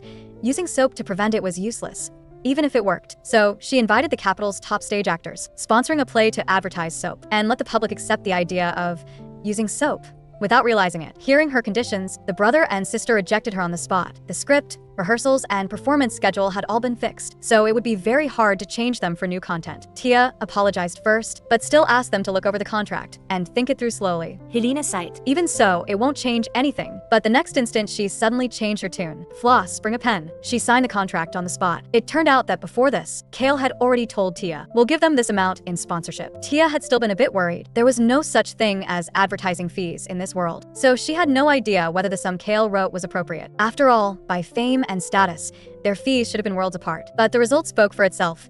The siblings were instantly won over. Please take good care of us, Marchioness. The next day, the crown prince summoned her to the palace. Tia bowed politely in greeting, and for once he didn't immediately nitpick. In the past, the moment he saw her, he had to throw in a few sarcastic jabs. Had his mindset changed after meeting with Kale? At last, the crown prince spoke. To be honest, I don't trust you. You're always clashing with Diana, and openly hostile toward me, the crown prince, but the prophecies you've given are all matters grave enough to sway the empire's fate. I have to admit, I need your ability, and that's why I appointed you as an aide. His tone still carried thorns, but today it also held frustration, powerlessness, and a kind of weary resignation. The crown prince slowly rose to his feet. After their recent conversations, he had begun reconsidering whether Tia should stay or go. So you'd better tell me honestly, exactly what you and Diana have talked about, without the slightest concealment. This is an order from me, the crown prince of the empire. Tia only smiled faintly. Today, I'll gladly obey your highness's order. She put on the guilt of a loyal vassal and apologized. In fact, I told the crown princess the prophecy in advance. Her holiness, the saint, said she would tell you herself and ordered me to keep my mouth shut. But I never imagined she still wouldn't have spoken to you by now. What I prophesied was that her holy power will disappear within 2 years. In the original story,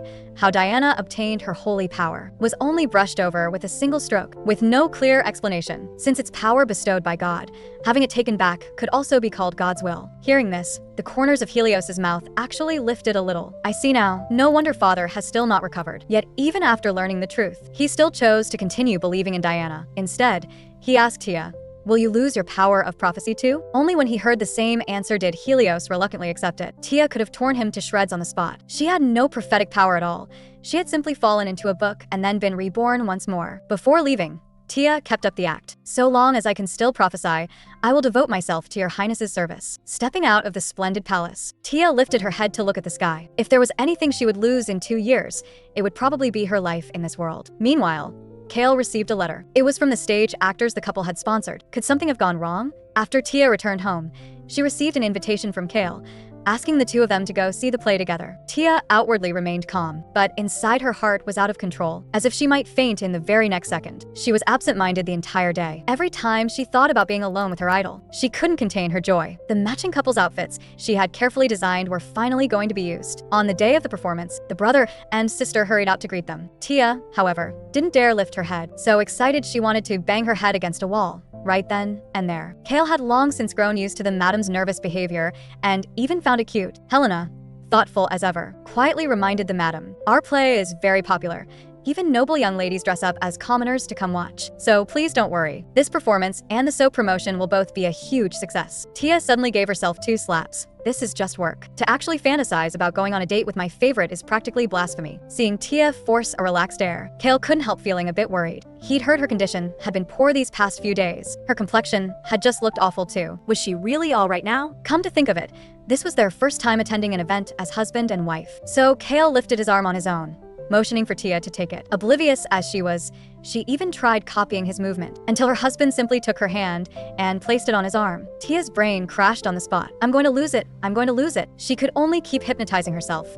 I'm here for work. Catching sight of his wife's flushed face, Kale's lips couldn't help curving upward. If she didn't like it, she could just pull her hand away. Honestly, he couldn't take his eyes off her. Soon the performance began. The heroine, a commoner by birth, told a lie she couldn't cover up. She deceived everyone around her, started a new life under a noble's identity, and in the end even came to believe it herself. Just like Tia, this was a fictional character. Her name, her identity, almost every word she spoke was a lie. Sensing Kale's worried gaze on her, Tia forced a nonchalant, bitter smile. The play is really good, isn't it? But in her heart, she kept reminding herself, this isn't reality. She was only acting this way for the sake of her favorite. If there was any difference from the play, it was this: even if the lie was exposed, the male lead in the play would stay by the heroine's side, and true love would reach a happy ending. But her ending in this world would be to lose everything. Noticing that something was off about Tia, Kale watched his wife in silence. Do you think this play is interesting? Of course it's interesting. Do you not find it interesting? Kale answered. It's quite good. It's just that what really bothers me is that look of desolation on Tia's face. He had never seen it before he could finish. Helena and her brother rushed over and cut him off. To repay their sponsor, the actors threw in every ounce of passion they had. The surging crowd hemmed Tia in on all sides. Tia had never seen anything like it. Flustered to the point her face turned red, she was about to turn and ask her husband for help, only to find that Kale had retreated far away. She clearly felt relieved, yet also inexplicably a little down. What Kale was thinking was, I didn't really do anything anyway, better to stay out of the way. Kale replayed their earlier conversation in his mind. In the theater, he had been watching Tia the whole time, so of course he knew she was lying. She had sat through the performance without a flicker of expression, as if none of it had anything to do with her. She had poured so much time and effort into the soap and the play. Why would she show that sort of look? Kale couldn't figure it out. This wasn't belated distrust. It was him finally realizing that Tia was still hiding many things. Perhaps he could hope that, one day, Tia would finally open her heart to him. In the cafe, Tia was exhausted, dog-tired, and sprawled out. She could finally catch her breath. You looked really tired this morning too, are you okay? Tia couldn't bring herself to say it. It was because she got so nervous just thinking about the date. But of course, she could never say that out loud. The next second, she suddenly heard some noble young ladies fangirling. The two of them, faces full of infatuation, quickly turned to gossiping about the royal family. Lately, the crown prince has started handling state affairs in His Majesty's stead. Does that mean something's wrong with His Majesty's health? But with Her Highness the Crown Princess, a saint, around, that shouldn't happen, right? Tia lowered her head with a faint smile. It seems the rumors have started to spread. Before long, there will be talk that Diana's holy power has disappeared. Don't you find it a bit tiring to talk with her lately? I much prefer chatting with Lady Ace. She's really so understanding. From their conversation, it wasn't hard to tell. Diana was still forcing others to live frugally, but for Kale, wouldn't that be a bit too hard to accept? The temple's teachings really don't suit the crown princess. Tia's heart jolted. Just now was Kale, actually commenting on Diana. He spoke again. I'm going to have an audience with His Majesty the Emperor. Hearing that, Tia immediately tried to stop him. Not long ago, after being abandoned by the heroine, he had even entertained suicidal thoughts. If he entered the palace now, he would inevitably run into her again. If his condition worsened once more, Kale let out a quiet sigh. Diana no longer has any meaning for me, and I'm not going alone either. Just as Tia was wondering, Kale pointed at her. Obviously, I'm going with you. The moment she saw the Emperor, Tia was unbearably nervous. His Majesty had already been very curious about her, and to Kale, the Emperor was more like a father. So as Kale's wife, she was duty-bound to pay a formal visit. Learning that her favorite wanted to introduce her to someone so important, Tia was overwhelmed with honor. Whatever my favorite wants to do, let him do it. She had already expected Diana to be there, but why was the crown prince there too? What a pain. Watching her husband speak with such ease at the side, the tension in her heart slowly eased. Could she really think now that Kale was all right? His Majesty expressed his admiration. He had heard that the people of the territory also spoke highly of the Marchioness. Tia gave a modest reply. Rumors always exaggerate things a little, but the crown prince suddenly cut in. Given enough time, even rumors start to sound like the truth, don't they, Marchioness? Tia's temper flared in an instant, and the first words out of her mouth were edged with barbs. Yet the crown prince abruptly changed tack. Kale, did you suddenly decide to return to your post because of the Marchioness's influence? Tia was just about to protest when Kale stopped her. My wife is worried about my health and didn't want me to come back to work. I'm the one who felt I'd rested long enough. So I persuaded my wife. In front of his old love Diana, he stood up for himself. Tia had no idea what kind of expression she was wearing at that moment, but when she inadvertently glanced back, Kale was stunned, his gaze lingering on her face. The Emperor watched the two of them quietly, feeling very gratified. Since they'd brought up health, Kale asked His Majesty, I've heard you haven't been feeling well lately. I didn't believe the rumors in town, but seeing your complexion today, I'm a bit worried. Has Her Highness the Crown Princess, as a saint, not used her healing power on you? For a moment, Diana was unable to explain. His Majesty noticed as well, but pretended not to and stepped in to save his daughter-in-law's face. Kale casually added, half on purpose. It seems I really was overthinking it. After all, His Majesty still has the Crown Princess, who possesses healing power, at his side. Those words were a warning. I know your secret. The Emperor's health was visibly declining day by day. Anyone could see he was a sick man at a glance. If someone with an awkward status had brought it up, they would surely have been scolded. But Kale was someone the Emperor trusted absolutely. No one but him could speak that way. And by deliberately bringing up Diana's healing power and the Emperor's condition, he was both showing loyalty to the Emperor and knocking some sense into the two protagonists. In the original story, it would have been unthinkable for Kale to act like this while they were still friends. Now, they truly were no longer friends. So the protagonist couple had to think, will we treat this husband and wife as close partners or as opponents who restrain one another? Naturally, Tia would not miss such a chance. Seizing the right moment, she offered her advice. If you want the empire and the royal family to be more stable, you'll need reliable, loyal vassals, won't you? The protagonist couple looked at her in confusion, but met a cold expression, and instantly understood what she meant. Don't you think that, compared to a marquis, a duke would be more suitable? She finished with a polite smile. In the carriage on the way home, Kale asked why she had done that. Tia said, "I don't trust the crown prince. We have to hold something in reserve just in case." Thankfully, Kale didn't press further and only said he was exhausted and a little sleepy. After she brought up the ducal title, everyone had seemed surprised. The one who reacted the most, however, was Diana. She was clearly displeased with such arrogance. Tia lowered her head and apologized. But please think about it. Given the former duke's high-handed behavior, we have to make sure it never happens again, don't we? So your highness should grant the highest rank to the vassal you trust most, so that your authority won't be easily challenged. The crown prince cut her off. We'll talk about this later. Now isn't the time. To dare raise his voice in front of the emperor, it was obvious he was truly rattled. He might have agreed to give the ducal territory to Kale, but Tia didn't trust that old fox. The truly crucial figure was His Majesty the Emperor. Far from getting angry, he actually chuckled and praised Kale for having married such a capable wife. Let me tell you the truth. After Kale's last audience, the crown prince and crown princess told me about you too. Since then, I've been troubled by your entanglement with the crown prince, and now I can finally put that burden down. Hestia, I've understood your meaning. I'll discuss it seriously with the crown prince. The crown prince has a good eye as well. Choosing you as an aide was indeed wise. Helios bowed his head in shame. Tia, on the other hand, was inwardly overjoyed. Even your own father can't see through what you're thinking, and yet he's praising me. She could have listened to His Majesty praise her all day. The more she saw the crown prince and princess knock down a peg, the happier she felt. Thinking of this, she finally noticed that the radiant Kale had already fallen asleep. She was instantly overwhelmed by how beautiful he looked, practically bouncing in her seat, wanting nothing more than to pull out her phone and take pictures. Calm down, I have to calm down. Today Kale had done so well, as if he truly no longer took the two of them seriously. Not only had he spoken smoothly with the emperor, he had also put the protagonist couple on edge, and even defended himself. She wished she could ask the coachman to slow the carriage down even more. Meanwhile, the emperor rubbed his forehead with a sigh. There's no way we could hide this from Kale, though I pretend not to know. He's already noticed my condition. Tell Diana from me that she no longer needs to use holy power on me. I receive holy power every day. Do you think I wouldn't feel it? There's something I need to tell you about Diana.